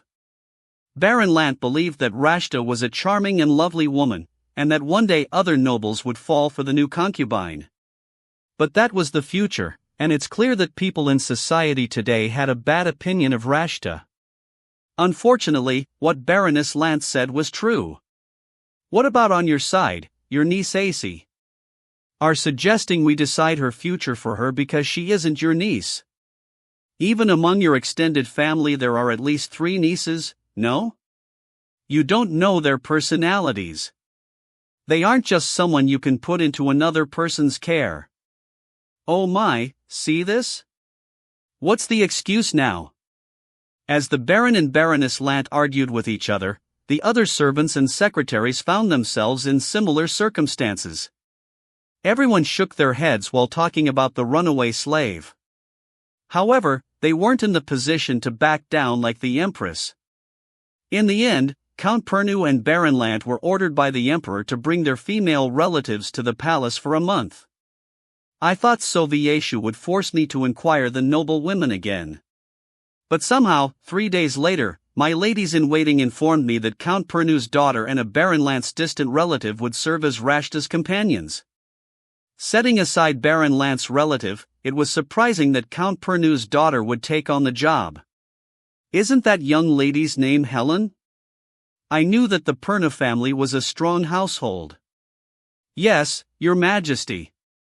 Yet Helen somehow was the lady-in-waiting. Helen is inquisitive and has a good relationship with her father. Maybe she's here for the Count's sake. I suppose so. I nodded and did not bring it up anymore. Fortunately, a few hours later, I completely forgot about Rashta when I went for a walk and found the handsome bird once again. The ladies-in-waiting were amazed when the bird flew and hovered before me. Oh, the bird's here again. See how it goes to the Empress. Amazing. The bird had another note on its leg. But I'm smarter than a bird. I'm sobering up now. I chuckled as I read the note. It was for no big reason in particular, I just laughed. I watered the bird, then quickly wrote a reply. Looks like you're not fully sober yet. What's the bird's name? The ladies giggled again after seeing my note. Everyone mused on whether it was fun to write such letters. I kissed the bird's small head and launched it into the sky, and it flapped its wings and flew away. This time I ended the letter with a question. Would the person who received the letter reply to me again? I like to think so. The name I temporarily forgot about arrived back in my ears not long after. Empress. I've come to ask you something about Rashta. I was busy discussing the New Year's preparations with the Minister of Finance when Soviétia brought her up. Is it urgent? I glanced at my watch, as if I had already finished my workday. If it was not urgent, we could talk later. There was no rush about Rashta. Instead of replying to me, Soviétia looked at the minister, who stood up awkwardly from his seat and walked away. All the other officials followed suit. In a moment, only the two of us were left in the room. "What's going on?" Sovietska looked at me beyond the large table. "As I said, it's about Rashta. Please, couldn't he solve the concubine's problems on his own?" I nodded, pressing down the words in my throat. "All right. Did you spread rumors that Rashta is a runaway slave? That story again?" Except he was more specific than before. Last time he only asked if I said something strange. I looked at him in trepidation. Not only do Rashta's new ladies-in-waiting do not treat her properly, but they also don't act as ladies-in-waiting at all. "Your Majesty, I don't want to be involved in any way with your concubine. But why do they ignore Rashta at every turn, and compare everything she does to the Empress? Poor Rashta hid it and didn't say a word to me. If I hadn't seen the ladies-in-waiting behavior by accident, I wouldn't have known it was happening. Shouldn't we ask the ladies-in-waiting?" I asked, and they said they didn't want to serve a runaway slave. You are truly unreasonable. Chapter 12, My Nest, 1. In the end, I could not tolerate it anymore and spoke my mind. Sovietska stared at me in amazement. My eyes were hot with unshed tears, but I bit my tongue to hold them back. The Empress should not cry as a matter of pride. They said they heard rumors, not that I said them. Are you blaming me for rumors for which you don't know the source? No matter how much I think about it, there isn't anyone else but you who could benefit from it. What would I gain? Rashta is like a romantic rival to you, is she not? Wasn't it you who told me the story of Rashta being a runaway slave? You never said a word about the source of the rumor then. I didn't know before, but it could have been you from the beginning. Sovietska's accusation was one-sided and insulting.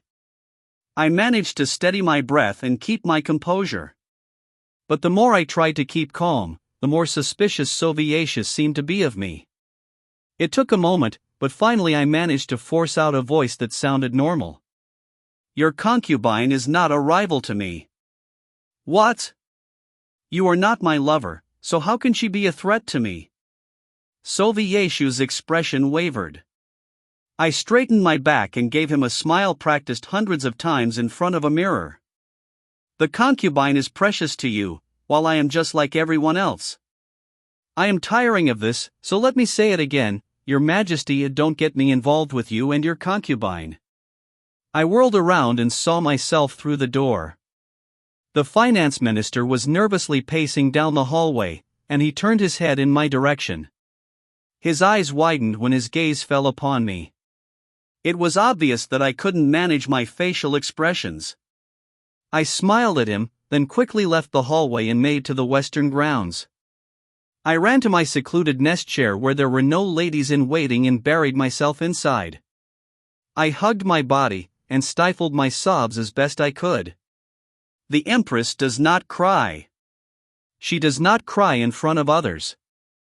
In my head, Sovietska and his concubine were so small and unimportant that they could not shake me. But in my heart, there was a hole. Eventually, it turned dark. I stayed cocooned in my chair for a long time. I was sure that my ladies-in-waiting were searching for me, and I slowly unfolded my body. After sitting curled in one position for hours, my arms and legs were as stiff as a wooden doll. Then, there was a piercing shriek from afar. I looked up from my nest chair, and saw a large bird coming down from the sky. Ah! It was the handsome bird, the one that brought the note from the drunken foreigner. It headed for me again, then landed in my lap and peered at me up close. It looked so adorable that I burst into giggles, and the bird blinked its large eyes and tilted its head. You came to see me. Again, a note was tied to the bird's leg. I unfurled the note and saw written in neat script. Does it need a name? You can give it one if necessary. I studied the bird, and the bird looked back at me. Its gaze felt more penetrating than usual. Did it know that I was feeling depressed? Bird. Bird. I looked into its bright eyes, and almost believed that it understood me. No, that was foolish, but intelligent birds could understand people, right? I hesitated for a moment, looked around, then hugged the bird and whispered to its feathery head. This is my secret place. The bird shifted and gave me a blank look. I petted the bird's back, and continued again awkwardly. There's nowhere I can cry. But here I can cry to my heart's content. It's a secret, so don't tell anyone else. The bird blinked its large eyes again. Then, it slowly lifted a wing and brushed it against my cheek as if to comfort me, and I smiled. Nice bird. I kissed its head in gratitude, and the bird made a funny squawking noise and tapped the note with its beak. Did it want a reply? It was a really clever creature. Fortunately, I carried note paper and a pocket pen with me. I took them out, meditated on the right name for the bird, and wrote it down. The bird's name is Queen. When I finished the note, I looked up to see the bird staring at my writing as if it could read the letters. The bird tapped the word Queen with a large claw. That's your name. If you could give this to your master. I tied the note to the bird's leg, then gently hugged it again. The Empress. Yes, no matter what happened, I was the Empress. No matter what Soviétu said, the concubine was the concubine and the Empress was the Empress. I pulled out a handkerchief, patted the swollen area around my eyes, and took a breath. Remember what my mother said, I shouldn't get involved with them. People don't expect me to be an empress that is loved by the emperor. My goal in life is not to be loved by the emperor either. I had learned and lived to be the most perfect empress. I was human, and I would be hurt, but I couldn't sink into despair. I already had enough pity for myself. Now I had to get up. I drew my breath, kissed the bird's head again, and let it fly into the sky. The bird seemed unwilling to part with me for a moment and circled once over my head, but it finally turned away and flew far away. I practiced my smile once more, then returned to the palace. The large bird flew straight to a nearby mountain.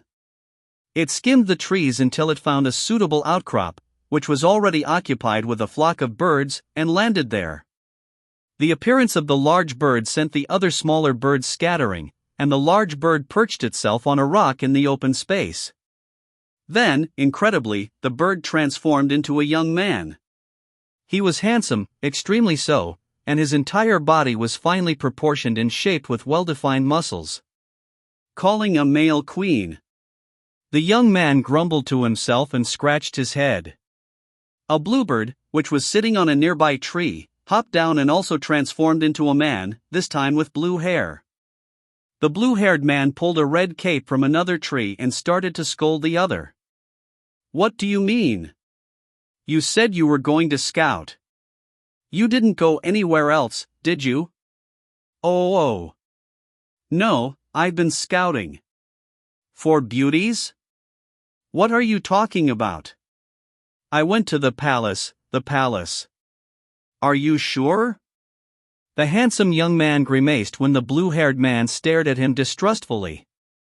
You don't believe me? The blue-haired man swung the red cape around the young man's shoulders. That will never happen.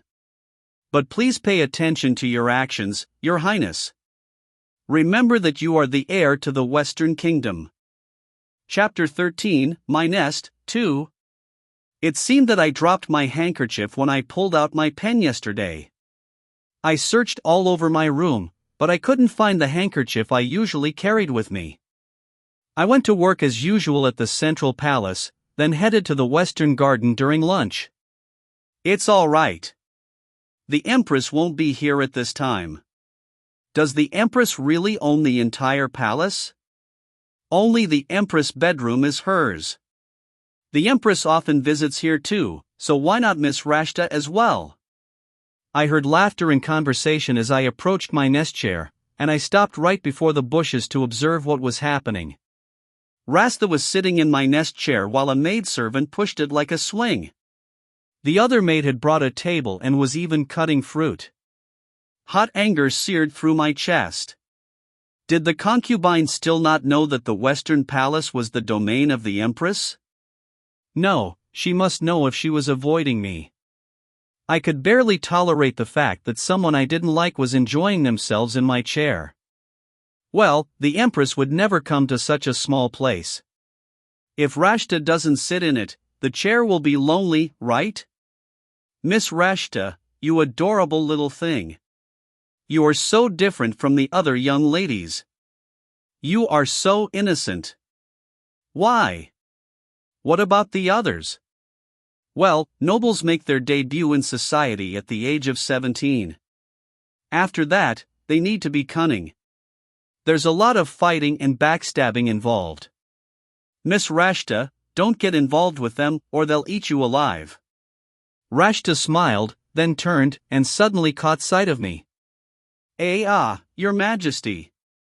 Rashta jumped to her feet. The maids, who had been speaking ill of the nobility, also stepped back in surprise. 2 new ladies in waiting were nowhere to be seen. Supposedly they did not get along with Rashta, and they must have been sent back by Sovieshu or the maids. I pushed aside a few stems and approached them, my eyes fixed on the nest chair. When Rashta stood up, I spotted my handkerchief behind her dress. She had used the handkerchief to sit on my nest chair. When Rashta saw the direction of my gaze, she spoke up hurriedly. This isn't trash, Your Majesty. It's very beautiful. I know the chair is not trash. It's my chair. Rashta flinched at my clipped tone. I counted to the number 10 in the old language. That chair was my cherished possession, and this was my secret place. I was angry that Sovieshu's concubine invaded my precious spot. Your Majesty? Why do you look so frightening? Rashta's voice was short on breath, but I couldn't open my mouth to reply. It was not forbidden for anyone else to be here. While I never saw other people with my own eyes, anyone else could have used this chair. And yet, anger flared in my chest at the thought of Rashta using it. Concubines were not supposed to come here to the Western Palace to see the Empress. However, it was unbecoming for an empress to take offense for someone sitting in a chair, and those maids would certainly gossip about the nobles like they did before. I managed to steady my breathing and repeated to myself to never get angry in any way. Your Majesty. The handkerchief you are sitting on is mine, too. As I managed to force my anger down, Rashta turned back quickly in surprise. The maids glanced at each other and bowed their heads. I'm sorry, Your Majesty. Rashta didn't know. It was just by the chair. You did it without knowing. But don't come to the West Palace anymore. It's not good that we see each other. But Rashta wants to be friends with Her Majesty. Rashta was in tears, and the maids looked on in pity. They probably already thought I was a mean woman who was offended over a chair or handkerchief. Seeing Rashta so upset, I deliberately smiled and said something to shock her. You can be friends with the next concubine. The next concubine? The next concubine that the emperor will bring in after you. I only returned what she said to me. Rashta turned pale and looked at me with a wounded expression. She bowed her head and ran away, and her maids chased after her. I stood alone and gazed at my nest chair and my crushed handkerchief. I didn't feel good. It was the same chair and handkerchief that I had before, but I found no cheer in them. Your Majesty. Sovieshu found himself surprised when he visited Rashta after work. As soon as he entered the room, a sobbing Rashta leapt into his arms. What's wrong? Why are you crying? Did a lady-in-waiting insult you again? Your Majesty, when you get tired of Rashta, will you bring another woman as your concubine? What? Who said that? He stared at her dumbfounded, and she cried out, "The Empress!" The Empress? Soviesha frowned as if he found it difficult to believe. Why would the Empress suddenly say that to you? No, where did you meet her? There is an abandoned chair in the West Palace garden. No one was using it, so Rashta was playing there. Did you go to the West Palace again? I went when the Empress wasn't there. And it was at the secluded garden, not near the building, Your Majesty. Tears poured down Rashta's face in rivulets, and Soviesha sighed and wiped them away with his sleeve. So, you were sitting in a chair that no one was using. And you were avoiding the Empress. I don't know. She had a scary face, and Rashta said, "I want to be friends with the Empress." And she insinuated that I would bring another concubine when I tired of you? She didn't say that exactly, but she meant it. Is that really true? Will you love another woman besides Rashta? Your Majesty, are you going to cheat on Rashta? That's not possible. Are you sure? You're not the kind of man to cheat? Rashta stared widely at him with her doe eyes, and Soviesha hugged her tightly and repeated his answer. Her trembling finally calmed down. Soviesha rubbed Rashta's back, frowning. Chapter 14, Where is Queen? 1. I returned to my palace after finishing my work, then slipped into comfortable clothes more quickly than usual. I felt my head throbbing, possibly because of the constant feeling of something bothering me. I was slowly starting to understand my mother's words of, "Do not get involved in the affairs of the emperor and his concubine." But mother, even if I try not to care, she keeps appearing in front of me. Countess Eliza. Yes, Your Majesty. About my mother and no, never mind. You want me to bring Duchess Troby? No, it's all right. I'll see her on New Year's anyway. You should consult the Duchess if you're feeling uneasy, Your Majesty. Counsel would probably ease my mind. But if I spoke to her, my mother's mind would be a thorny path from then on, and I didn't want to burden her with my problems. She already thought about me all the time. I'll keep it to myself for now. I can tell her later. Mother must have heard about Rashta anyway. I will. Ah, is Lady Laura all right? Yes. She wants to return to the palace as soon as possible. Tell her she can come back whenever he wants. Preferably before New Year's. That way, people won't talk. Yes, Your Majesty. Value impression placeholder. Talking about Laura made me miss her bright energy. The Countess left the room for a moment, and I unpinned the jewels from my hair and placed them on the dresser. I'm going to go to bed a little early today. I should skip dinner. Instead, I sat at my desk and opened my notebook. There was the click of the door behind me, but I didn't turn around, thinking it was the Countess. However, the presence stood silent behind my back. That was not what the Countess would do. As I was dipping my pen into the inkwell, I frowned and turned around. Your Majesty? To my surprise, it was Soviesha standing behind me.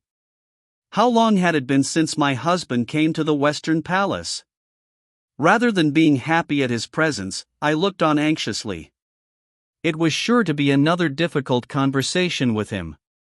May I help you, Your Majesty? Why do people change so much? Of course it was going to be another uncomfortable encounter. I had a terrible feeling, and wondered if it had anything to do with Soviesha in my room. Change? I heard about the bad things you said to Rashta. Rashta. A mere small woman. But her name and presence stuck stubbornly to my feet wherever I went. What did I say? You said that I would take another concubine after her.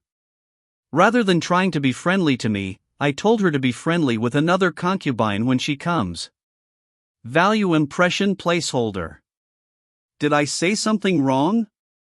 She spoke without malice. Must you act so cynical? I've changed. You've changed. Empress. How many times do I have to repeat that I don't want to get involved with you and your concubine? Yet it does not stop me from hearing about her. If you and Miss Rashta left me be, I wouldn't be so cynical.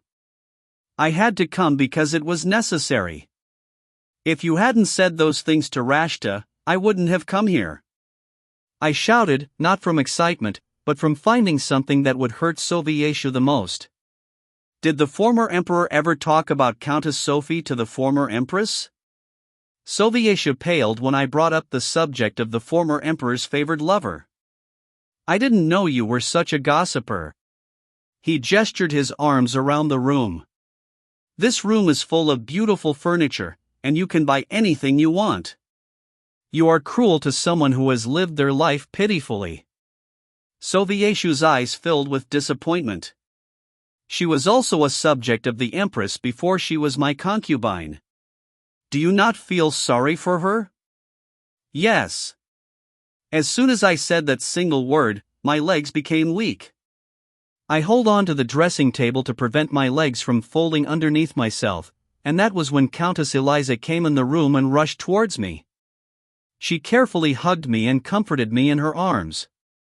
Really? The emperor was angry with the empress because of Rashta? I think so. They were shouting at the top of their voices. Shirley gave a bitter smile, and Rashta covered her face with both her hands. Wow, the emperor is incredible. The other maid, Kisu, continued the story. Not only that, but he declared a strict punishment to anyone who brings up the false rumor that you're a runaway slave. The faces of the two maids blurred behind Rashta's tears. The emperor really loves you, Miss Rashta. Yes. Well, how could anyone not love someone so beautiful and innocent? The emperor and Rashta are like lovers in fairy tales. It really is like a fairy tale. Rashta bowed her head and wiggled her toes shyly. Rashta is so happy these days. I feel like I'm dreaming every day. She was not prepared when a moment later, 3 servants entered the room to deliver a large swing chair. His mood grew even brighter. This is a gift from the emperor to Rashta. He said you can sit here without going to the palace. Unlike the nest chair in the Western Palace, the fixture and decorations of this chair were all made of jewels, gold, and silver. The cushions and feather-stuffed cushions were made of the finest material and heavenly soft. Rashta burst into tears of joy and exchanged happy looks with her maids. Chapter 15, Where is Queen? 1. I lay crying in bed when I heard a tap on my window. I looked up dully, and to my surprise, I saw the handsome bird hovering outside. I hesitated before opening the window, and the bird hopped onto my bed, picked its wings and stared at me. You arrived quickly this time. I wiped away my tears, and the bird peered at me with its large eyes, like it had seen me crying. It was such a clever bird. Is your master near? The bird nodded as if it understood my words. I lifted the bird and placed it on my lap, and it froze for a moment and blinked rapidly. I brushed its head, then pulled the note from its leg. The bird will be named Queen, but keep in mind that he is a male. It was a short but efficient sentence again. The heaviness in my mind lifted, and I smiled at the words of the stranger who I had neither face nor name for. You're a boy? The bird flapped his wings as if miffed by my ignorance, but in my defense, I didn't know the difference between the males and females of this species. I patted his head again, then went to my desk, and the bird followed. I took out a sheet of paper and wrote a reply. I didn't know he was male. An unexpected surprise.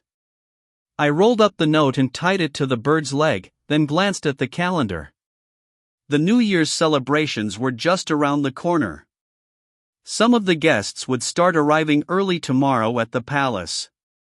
The owner of the bird was already nearby. Would they come tomorrow? Asterisk. The next morning, the Lord and Lady of the Lux region arrived, as well as other distinguished guests from the neighboring countries.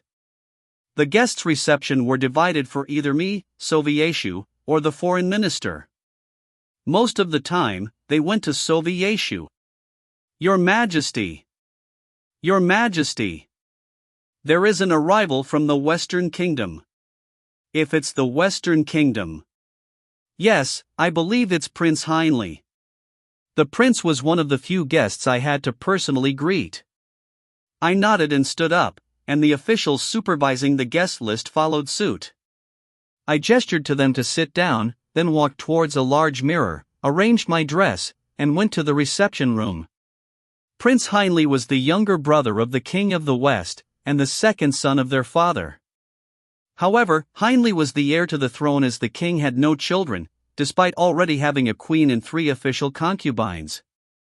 Rumors abounded that because of the king's infertility and poor physical condition these days, Prince Anhltl would likely inherit the throne. In spite of that, the Western Kingdom was already similar in size and power to the Eastern Empire. Of course, I would go and welcome the special guest myself. I entered the White Rose Room, and when I looked at the delegation I stopped breathing when I saw the man at the head. I had often heard rumors about this man's beautiful appearance. As soon as one entered into high society, one could not escape talk of Prince Anhltl. Word was that he was a woman's ear, he had a violent personality, he was indescribably handsome. He killed or backstabbed people with a smile on his face, or that it wasn't that the king of the Western Kingdom was incapable of having children, but that the prince killed each of them. I could not decipher from all the rumors whether Prince Anhltl was a womanizer or a cruel person. But one thing was certain. His appearance. He really was beautiful. His blonde hair fell into soft, tousled waves on his face, and his lips curved into a delicate bow. He bore a strong neck and broad shoulders, but what was most striking about him were his mysterious violet eyes. Even if he were to stand in the corner with his mouth shut, he would stir all kinds of rumors. I stood opposite of Prince Anhltl, admiring him as surreptitiously as I could. He was only a prince, but he was from the esteemed Western Kingdom, and so I treated him with the respect of a crown prince. I stood across from him, but before I could say anything, Prince Anhltl bent one knee and reached out his hand like a knight swearing a vow of loyalty. I gave him my hand, upon which he placed a gentle kiss. But the difference between the knights was clear. The knights lowered their eyes or stared towards the front as they gave a kiss of loyalty. This man, however, stared straight into my eyes and held my gaze captive. "It's an honor to meet you, Empress." He released my hand and smiled, and I felt my stomach knot for some reason. I thought the rumor that he was cruel was more true than the one of him being a womanizer, as I saw no lechery in his eyes. Instead, he was like an eagle observing me from above, despite the fact that he was kneeling before me. "It's an honor to meet you as well, Prince Anhltl." I wouldn't let myself be crushed by him, of course. I wore a dignified expression born through years of training. He smiled softly and rose to his knees. "It must have been a difficult journey, and I hope you will rest and enjoy it here until New Year's Day. I've always heard praise for the imperial palace of the Eastern Empire. It's very beautiful. I hope you will find it pleasing." The prince's eyes squinted in a smile at the ceremonial greeting. "I am already pleased. Asterisk. Asterisk. Asterisk." The amount of work required from me was halved after the arrival of the special guests, and most of what was left was for the celebrations themselves. I finished my work earlier than usual and returned to the Western Palace. Laura, who returned to her position as my lady-in-waiting, quickly approached me. Your Majesty, Your Majesty. How was he? How was Prince Anhltl? Is he beautiful like the rumors say?" The other ladies-in-waiting approached in interest, teacups in hand. They set them down in various corners like the window frame, on the dresser, on the tea table, then went to work in helping me change. I heard that the Grand Duke Chrome fainted when he saw Prince Anhltl. Is that really true? I heard a famous theater actress went on a date with him once, then chased him for 3 years. Although the ladies-in-waiting would see him in a few days, they could not bear their patience. I replied to satiate their craving, remembering Prince Heinlei's steady gaze, purple eyes, and sharp charisma that could be felt from a distance. He was the most beautiful person I've ever seen. Without a doubt. Laura let out a small scream of exclamation. Wow! I can't wait to see him. What was his voice like? It's the best voice I've ever heard. It was not an exaggeration. The ladies put their hands on their hearts while swooning. I'm already looking forward to what gossip the handsome prince will bring. I'm sure many are already thinking about it. While they were curious about Prince Heinlei's appearance, they were also looking forward to the drama he would bring. I smiled as I listened to their conversation, when there was a tap on the window. It was Queen, rapping the glass with his beak. Are you here already? I opened the window, and he landed on the sill and blinked at me. Now that I thought about it, Queen also had gold feathers and purple eyes. It was hard to imagine that he could survive in the wild with such conspicuous colors. Suddenly, I worried if it was alright to use a bird like this as a messenger. Queen held out his foot as if he wanted me to read the note as soon as possible. I opened the note and sat at my desk, while the ladies-in-waiting occupied themselves in feeding Queen. The handwriting was familiar, the message playful. I arrived at the Imperial Palace. Do you know who I am? Chapter 16, Want to make a bet? 1. He was already here? The guests started entering the palace today. I mentally filed through all the arrivals. It was difficult to pinpoint one person from the abundance of guests. There were Grand Duke Chrome and his wife, the Grand Duke Liltiang, the Chancellor and his family from the Northern Kingdom, the children of Duchess Cranthea from Samano, Prince Heinleigh from the Western Kingdom, Emperor Sirim of Blue Bohemian. The problem was that they did not come in 2s or 3s. Just from the Grand Duke and his wife, there were also the knights, the servants, and escorts, and then multiply that number by several times to account for the other guests. I didn't know if the letter came from a woman or man, if they were young or old, or what status they were. It was almost impossible to determine Queen's owner. I don't know who you are. I considered it a little more and then added. Do you know who I am? I was sure they didn't know. I was one of countless people living in the palace. As soon as I finished writing the letter, Queen hopped to my side. This birdie is quite clever, Your Majesty. Even while cleaning his feathers, he seems to be trying to make eye contact with you, Your Majesty. The ladies-in-waiting burst out laughing when Queen butted his head towards me. Really? I stroked the bird's head, and he made a pleased sound and half-closed his eyes. I rolled up the note and tied it to the bird's leg, and he fluttered his wings and landed on the bed in a small dance before leaping back out the window. What a clever bird! The owner themselves would have to be quite intelligent to raise a bird like that. What kind of person were they? A young woman of my age like Laura? An elegant old lady or gentleman? A prodigal nobleman? A knight who knows nothing but the sword? Do you like birds, Your Majesty? Countess Eliza came by my side as I stared silently outside the window. Yes. I think they're lovely. The bird was truly incredible. The person who owned the bird had to be incredible as well. Countess Eliza smiled and spoke in a half-encouraging tone. Then why don't you raise 1 or 2 birds of that species, or any other species? Oh yes. It would be amazing to have a chick from birth. Let's bring them together. It was tempting, but I thought about it for a moment and shook my head. No.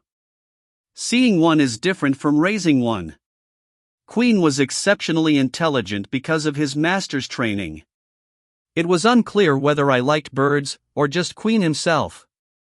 If I had an animal, I would make sure I would commit to it before raising it. I haven't seen Viscountess Verdi since yesterday. She had to rush back to her estate. Troubles again? The ladies-in-waiting glanced at each other. Unlike the rest of them, Viscountess Verdi had no mansion in the capital, and she frequently returned to her estate due to family matters. The problem was that most of the family matters was often unenjoyable news. I heard the son was gambling abroad. And the Viscount was with a married commoner woman, and the woman's husband sued. Many aristocrats were like this. Viscountess Verdi's son had a gambling problem and the husband had a woman problem. Yes. Viscountess Verdi was certainly burdened with hardship. I was worried, but I couldn't interfere without her asking me. My consideration would touch her pride. And even if she asks for help, it's not something that I could resolve.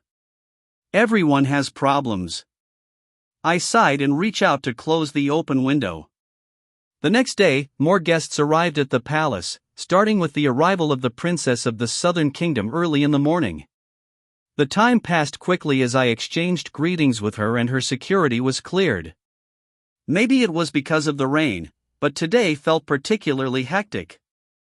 It wasn't until I retired to my room in the evening that I found Queen sitting on the window frame, pining pitifully as he waited for me. I opened the window, and he crept into the room, soaking wet and shuddering. My goodness! Your master sent you in that rain? You're shaking. I'm sure you have a message. With my tongue in my cheek in concentration, I wrapped a soft towel around his body and gently dried his feathers. Queen hesitated for a moment, but soon started dozing in my hands. I rubbed him with the towel until he was completely dry, and carefully pulled the note from his leg. The handwriting was smudged by the rain, but this was what it said. Then shall we make a bet? The one who finds the other wins. What was it that I wrote before? I asked the sender who they were. They wanted to make a bet. I went to the desk and wrote a reply. What would you bet on? After I finished, I looked at Queen and back out the window again. The rain was still lashing heavily against the glass, and had been going on for hours. If I sent him out now, wouldn't he catch a cold? Queen was staring at me instead of playing with the towel. I put down my pen, and he tilted his head and flew over to the desk. He seemed to scan the contents of the note, then extended his leg, as if he wanted me to tie the note. No. It's raining now. If I send you now, you will catch a cold. The bird hesitated as if it really understood me, and I drew him in my arms and patted its head. You can sleep with me today. You can go when the rain stops. Come to think of it, he was a male bird. Did a bird consider a human's gender? Why was he suddenly frozen? I took a bath, then slipped into a gown, and when I returned to my room I found Queen lying on my bed. I was going to make a separate cushion for him to sleep next to me, but he was flat on his back. Could a bird sleep on its back like that? Cute. When I got closer, I marveled even more when I saw that he breathed with his beak slightly parted. He didn't wake up even after I touched him lightly, so I lay myself on the bed next to him. I kept still, feeling a warmth by my shoulders. Maybe because Queen's body temperature was high even though he was a little far away. As I stared at him in wonder, Queen opened his eyes. When I saw the purple of his irises, I was somehow reminded of Prince Anhltl. Come to think of it, the prince also had eyes like an eagle. I reached out and swept the bird's cheek, and his sharply gleaming eyes soon slid close again. You're so pretty, Queen. I spoke in a soft whisper, and the bird stretched its body from wingtip to feet, then covered my arm with its wing. Good night, Queen. Chapter 17, Want to make a bet? 2. I woke the next day and saw Queen was gone. The window was slightly ajar, as if he had let itself out. What a smart bird! Even more impressively, he remembered to take the note from my desk. Countess Eliza. Did you clear the paper from my desk? I asked Countess Eliza just in case. No, Your Majesty. Is it gone? Yes, I think Queen must have taken it. Countess Eliza was also impressed with my story. I thought about the bet as I made my way to the central palace. Queen was quite intelligent, so his owner had to be as well. Perhaps it was Emperor Sirim from Blue Bohemian. I heard he was quite smart. Moreover, as Blue Bohemian was a maritime country, it used messenger birds the most compared to other countries. Your face looks brighter, Your Majesty. Is that so? Yes. I've been worried about your dark moods, but I'm glad the New Year's celebrations seem to cheer you, Your Majesty. I see. More precisely, it was Queen's presence that lifted my mood, but if it weren't for New Year's, he never would have come to me. Countess Eliza was right in the end. I worked on my papers with a smile, and as soon as it was lunchtime, I returned to the Western Palace. I usually took my meals at the Central Palace, but I was worried that Queen would be waiting for me outside the window like yesterday. Again. Queen was sitting outside the window again. Fortunately, the weather was clear and he was half dozing off in the sunshine, instead of shivering in the rain. When I opened the window, Queen quickly came into the room and held out his leg. I pulled out the note and checked it eagerly, and once again saw the familiar handwriting. I'll bet Queen. I looked at Queen. The bird blinked his large eyes and tilted his head, oblivious to the contents of the letter. Goo! Your master wants to offer you, Queen? As soon as I spoke, Queen jumped and flapped his wings. I pulled Queen into my arms and placed him in my lap, and looked down at his magnificent golden plumage. I wanted to have Queen. I have never seen such a cute, smart, and lovely bird before. But, no matter what anyone else said, it was best if he stayed with his master. It would be heartbreaking if I won the bet and Queen was let go. No, that was not the best way to describe it. Queen would be abandoned by his master. I was not so happy with the competition either. I was curious, of course, but worry stopped me. The reason Queen's owner and I could send messages to each other was because we were strangers. Would we be able to talk in this familiar way even after we have discovered each other's identity? I had to be careful to preserve the dignity of my pose as Empress, or else this comfortable atmosphere would disappear. Goo! The bird tapped my hand as I sat still, as if he were impatient for me to start writing. I hesitated and took Queen to my desk. I set him down, took out a piece of paper, and wrote a lie. Hint. I'm a man.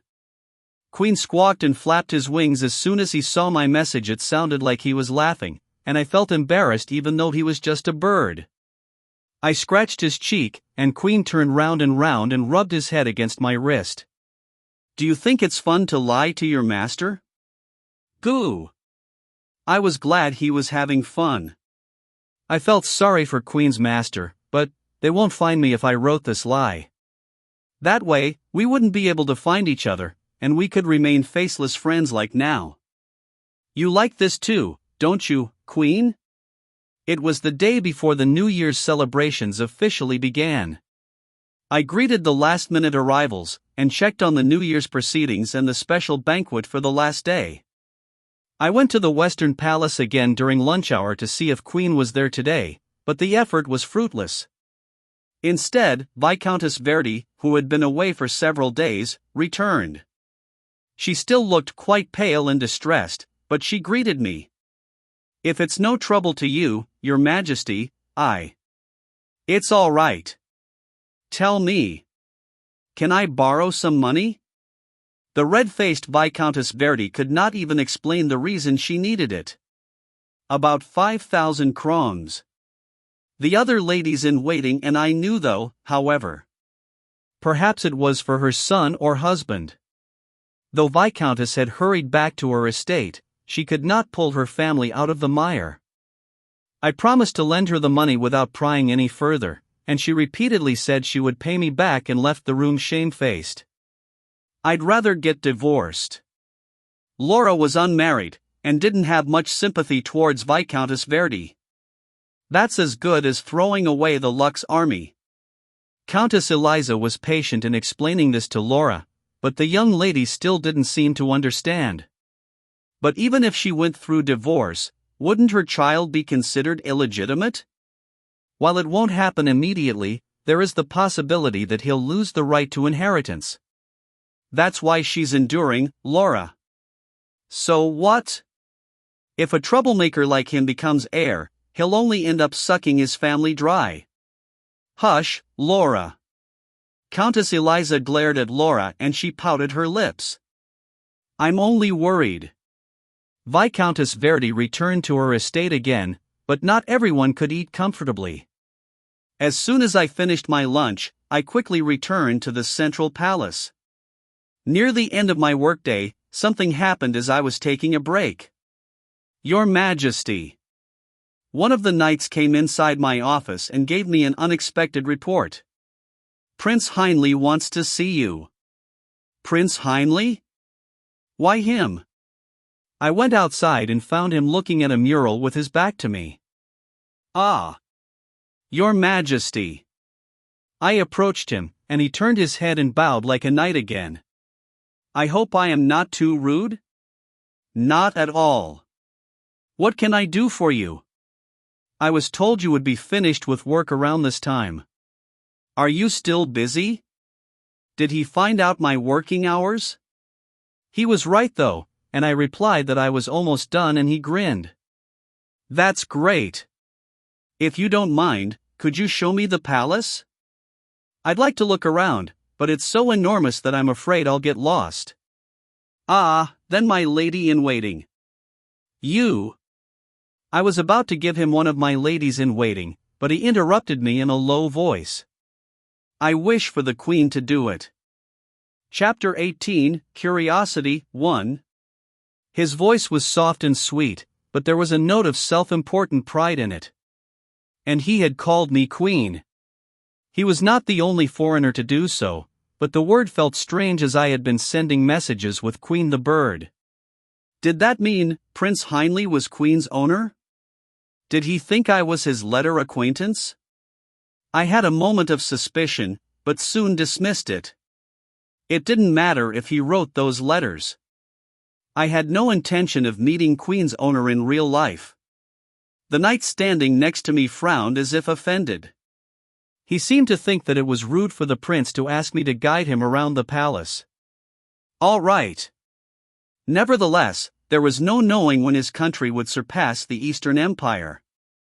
I would not stir up unnecessary trouble with a prince who might succeed to the throne in the future. After a moment's thought, the proud attitude on the Prince Anhltl's face vanished, replaced with an innocent smile as he offered his arm to me. I took it, and contrary to his beautiful and fine appearance, his arm felt densely muscled.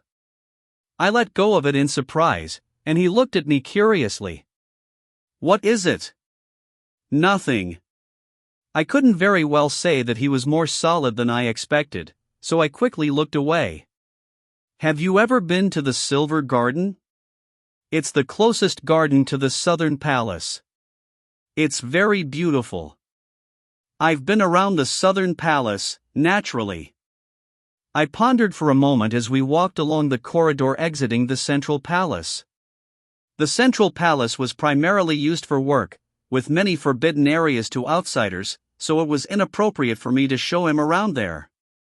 The Southern Palace was used to house the foreign guests, and he must have toured around the area.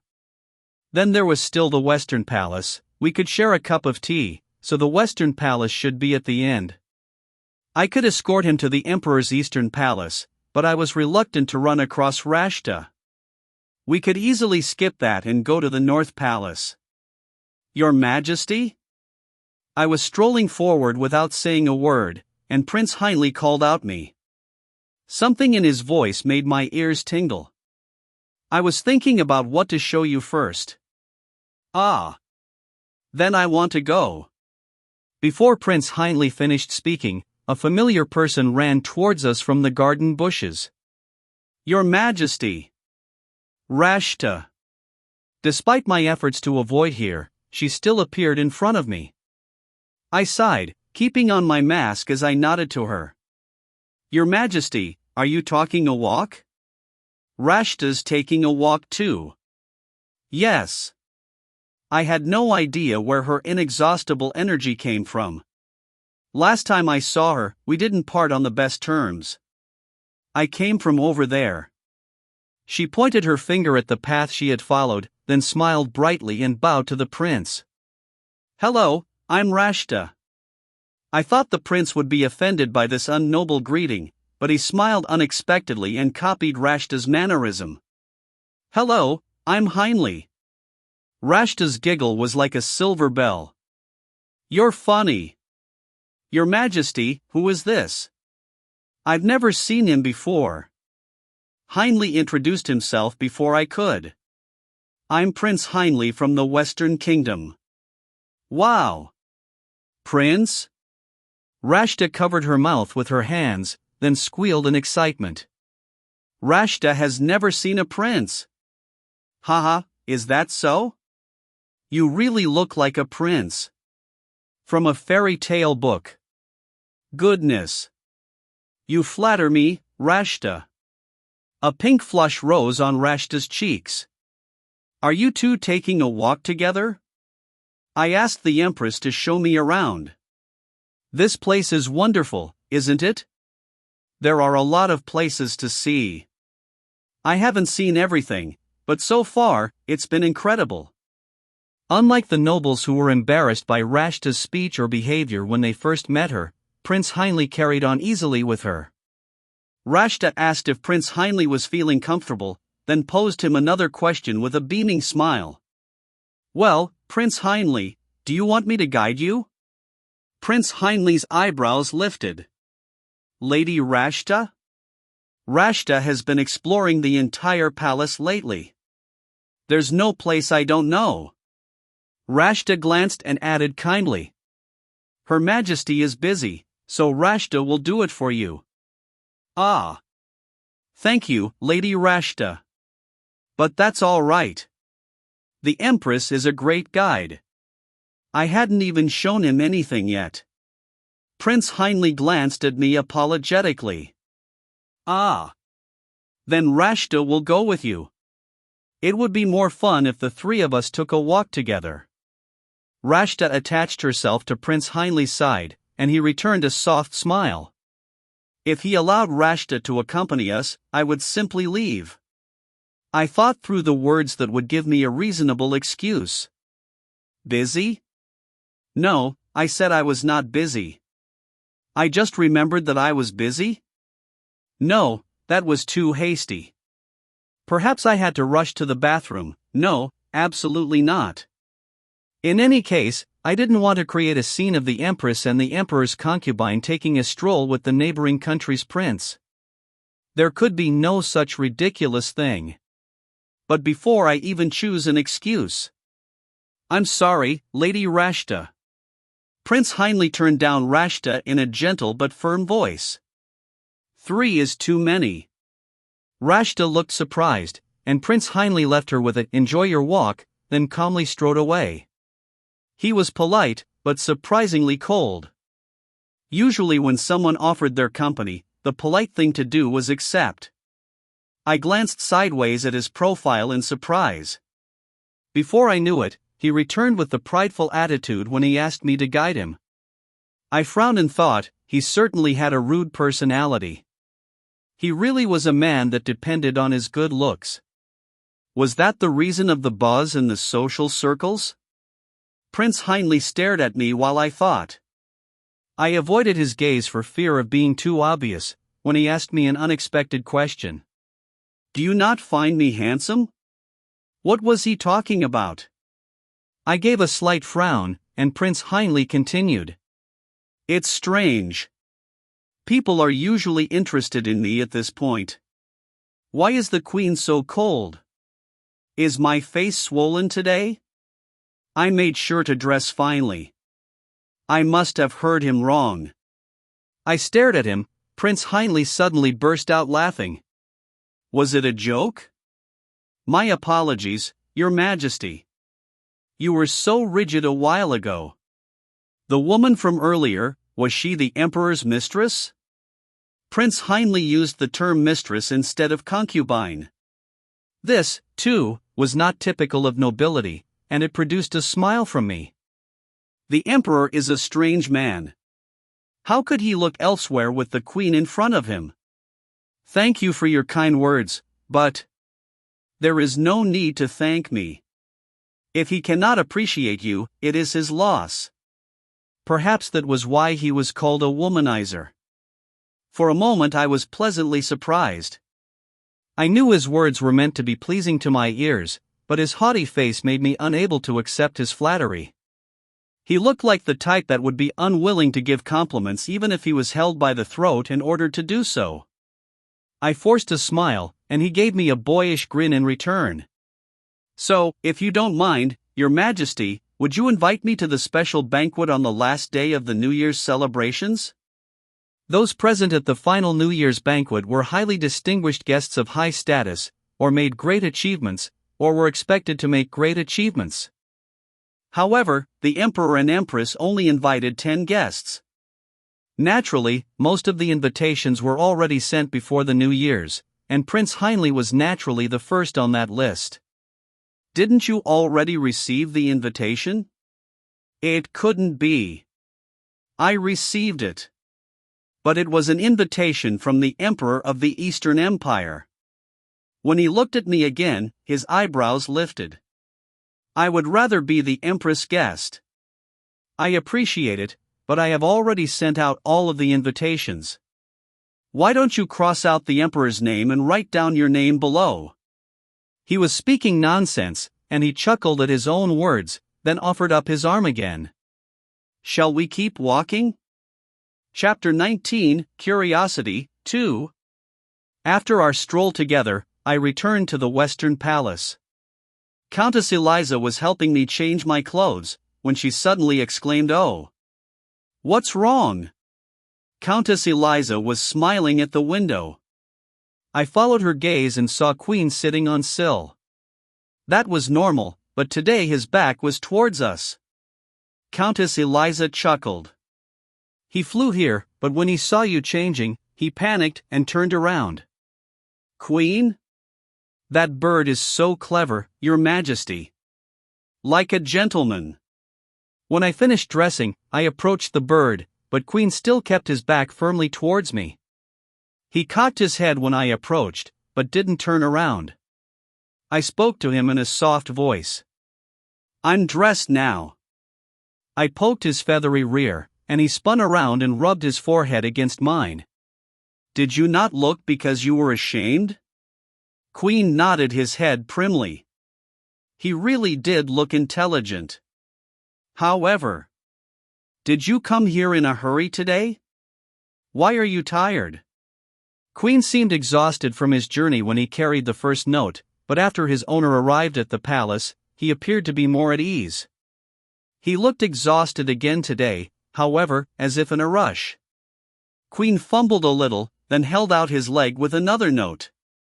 I petted his head and pulled out the scrap of paper. Looking for me? Queen tilted her head and stared. He then went to drink some water, keeping his eye on me. It was a long moment before I finally replied. Looking hard.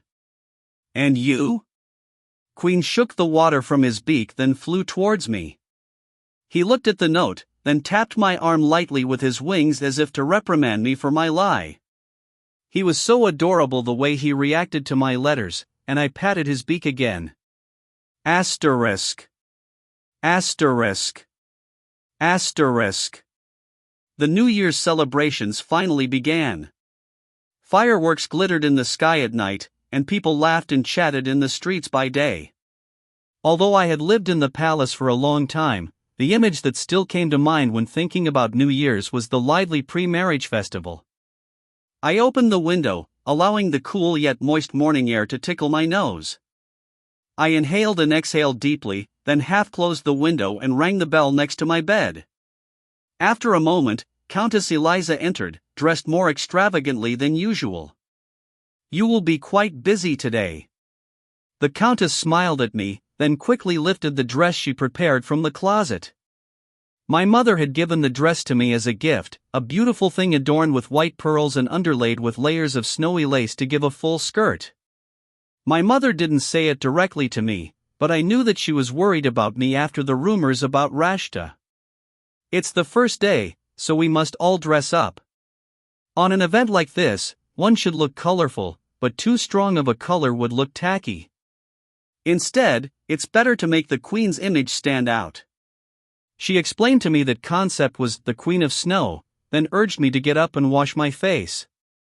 After sliding into the scented bath water and receiving a massage, Countess Eliza washed my hair and placed on light makeup to make my skin look smoother. She helped me put on the white dress, then decorated my hair with more pearls. I slipped on the white shoes, and soon it really was as if I came from a country of snow. You look so beautiful, Empress. I'm not only saying this because you're here. Thank you, Countess Eliza. Countess Eliza seemed to want to speak more, but she smiled silently instead. Perhaps she was about to say something like, Sovieshu will be impressed when he sees you. I checked the schedule on my desk one final time, then headed towards the Eastern Palace. From the second day onwards it wouldn't matter, but on the first day it was required that the Emperor and Empress enter the first grand banquet together. I found Sovieshu waiting for me outside. He smiled at me gently and extended his arm for me to take. I thought he would be more upset and longing for his lover, but I noticed no such thing in his expression. It was surprising, but I took his arm and we walked towards the grand ballroom. The doors to the hall were wide open. 4 guards, dressed in splendid imperial uniforms than usual, stood on each side of the door, and one rapped on the door when they saw Sovieshu and I. An official sounded the trumpet, and the noise in the hall subsided. I took a few steps with Sovieshu at my side, and an enormous staircase stretched downwards from our feet out towards an enormous hall dotted with the colorful outfits of the guests. Sovieshu raised his hand, and everyone bowed at the same time. I took in the crowd, when something I saw made my hands clench involuntarily. Near the center of the ballroom was Rashta surrounded by foreign nobles. Chapter 20, A False Rumor, 1. He invited the concubine for the New Year's ball? It wasn't that concubines couldn't attend the celebrations, but when they did, they were usually of noble status. It was for this reason that emperors would have a low-status concubine's fake marriage to another noble, raising that concubine's status to countesses or marchionesses. However, Sovieshu would never take this blindfold approach with Rashta. Rashta's appearance caught me off guard. I turned my head sideways, but it seemed that I was the only one surprised. Sovieshu was smiling at Rashta and nodding his head. When I turned back towards Rashta again, she curtsied shyly and looked up at Sovieshu and mouthed, "This is difficult." Soon her gaze fell on me. When our eyes met, she smiled and mouthed out, "Sister." Then her eyes widened as she covered her mouth in apology. She's so naive. The expression on his face told me he found Rashta completely endearing. I felt my heart twist. Despite the fact that I was his wife, I felt like a foreign object caught between the two. The nobles who bowed to us were now looking alternately between Sovieshu and Rashta. Women covered their mouths with their fans, and men whispered to each other behind their gloves. Though they kept their voices low, it was like a roar when all joined in concert. Rashta looked around in surprise and stared up at Sovieshu with a frightened face. He sighed. "Empress, can you go down alone?" The two of us already walked in together side by side, and his obligations with me were over. We could go down the stairs separately, but I did not want to give the impression that we were together by force. I made myself speak. "We go down together." Sovieshu turned slightly towards me in amazement, but I kept my voice steady. "Many of the top foreign aristocrats are gathered here. They would think there is a rift between us if don't go down together. A conflict between the emperor and the empress could be seen as an opportunity for our enemies and the neighboring countries. We don't have to be a perfect couple, but we shouldn't look at each other unfavorably. Sovieshu's expression twisted slightly. Ah, yes, I suppose so. Rather than taking to heart what I said, he seemed to accept it as an excuse. He gave a regretful smile and reached out to me. Then let's go down together. As he escorted me down the stairs, he nodded towards the crowd and before stopping at a suitable area on the floor, he smiled and lowered his arm. Is this enough? Yes. With his duty done, Sovieshu made towards Rashta without looking back. I stood alone and watched him. The foreign nobles surrounding Rashta welcomed the emperor with a smile and stepped back to make room for him. Rashta quickly nestled herself by Sovieshu's side. So that was what a loving partnership looked like. I wrenched my gaze away. Instead of showing pain, I feigned a smile and greeted the Duchess Tuania nearby. You organized the New Year's celebrations, didn't you, Your Majesty? This is wonderful. Duchess Tuania approached me with a friendly demeanor, ignoring the topic of Sovieshu and Rashta. Before long, the other noble women and young ladies came to me as well, and we carried on in casual conversation. Oh, look over there. That's Prince Anhltl. Rumors say that he is a womanizer. He has such a beautiful face. I hear that he mixes with dangerous pirates. Because the noble women avoided the topic of Rashta, the conversation turned to Prince Anhltl instead. Since there are more rumors wherever he goes, he must be seeing someone now, right? What partner would deal with that fire of a person? Prince Anhltl is single, maybe there isn't one.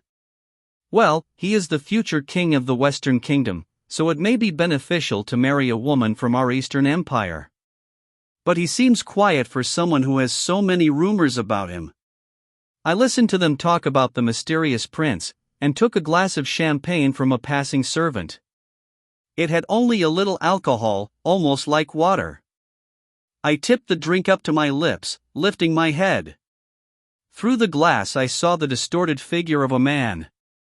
It was Prince Anhltl, staring in my direction. I lowered my head and pulled the vessel away from my lips. I thought it was by chance that he was looking at me, but when our eyes met he didn't turn away his gaze. Instead, he lifted his own glass to toast me, then took a drink.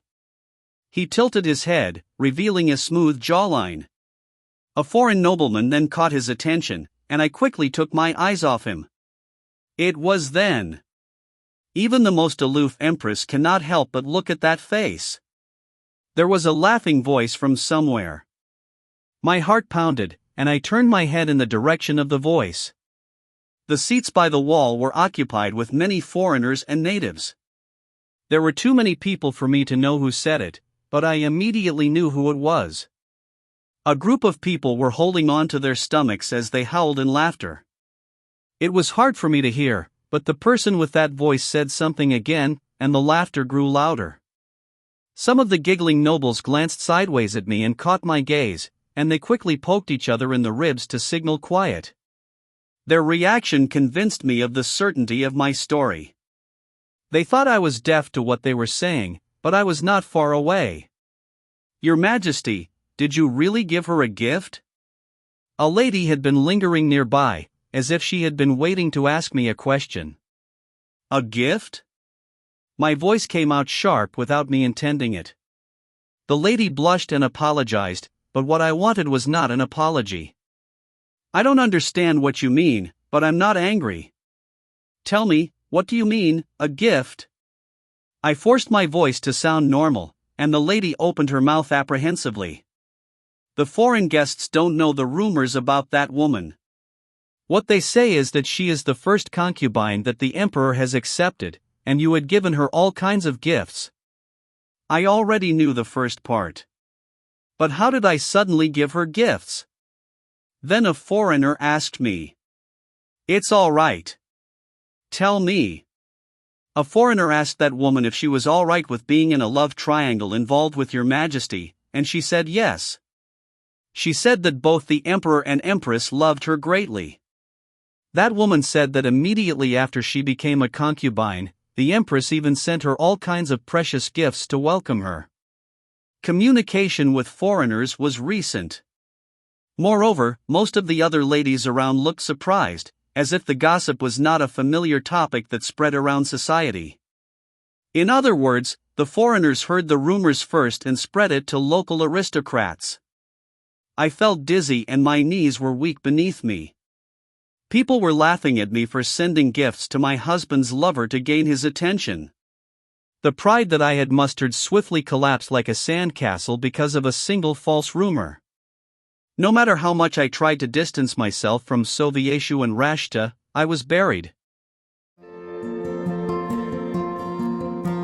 That's the end of the web novel, The Remarried Empress, Chapter 1 to Chapter 20. Thank you for watching. Don't forget to like and subscribe to ComicLingo to catch the upcoming parts.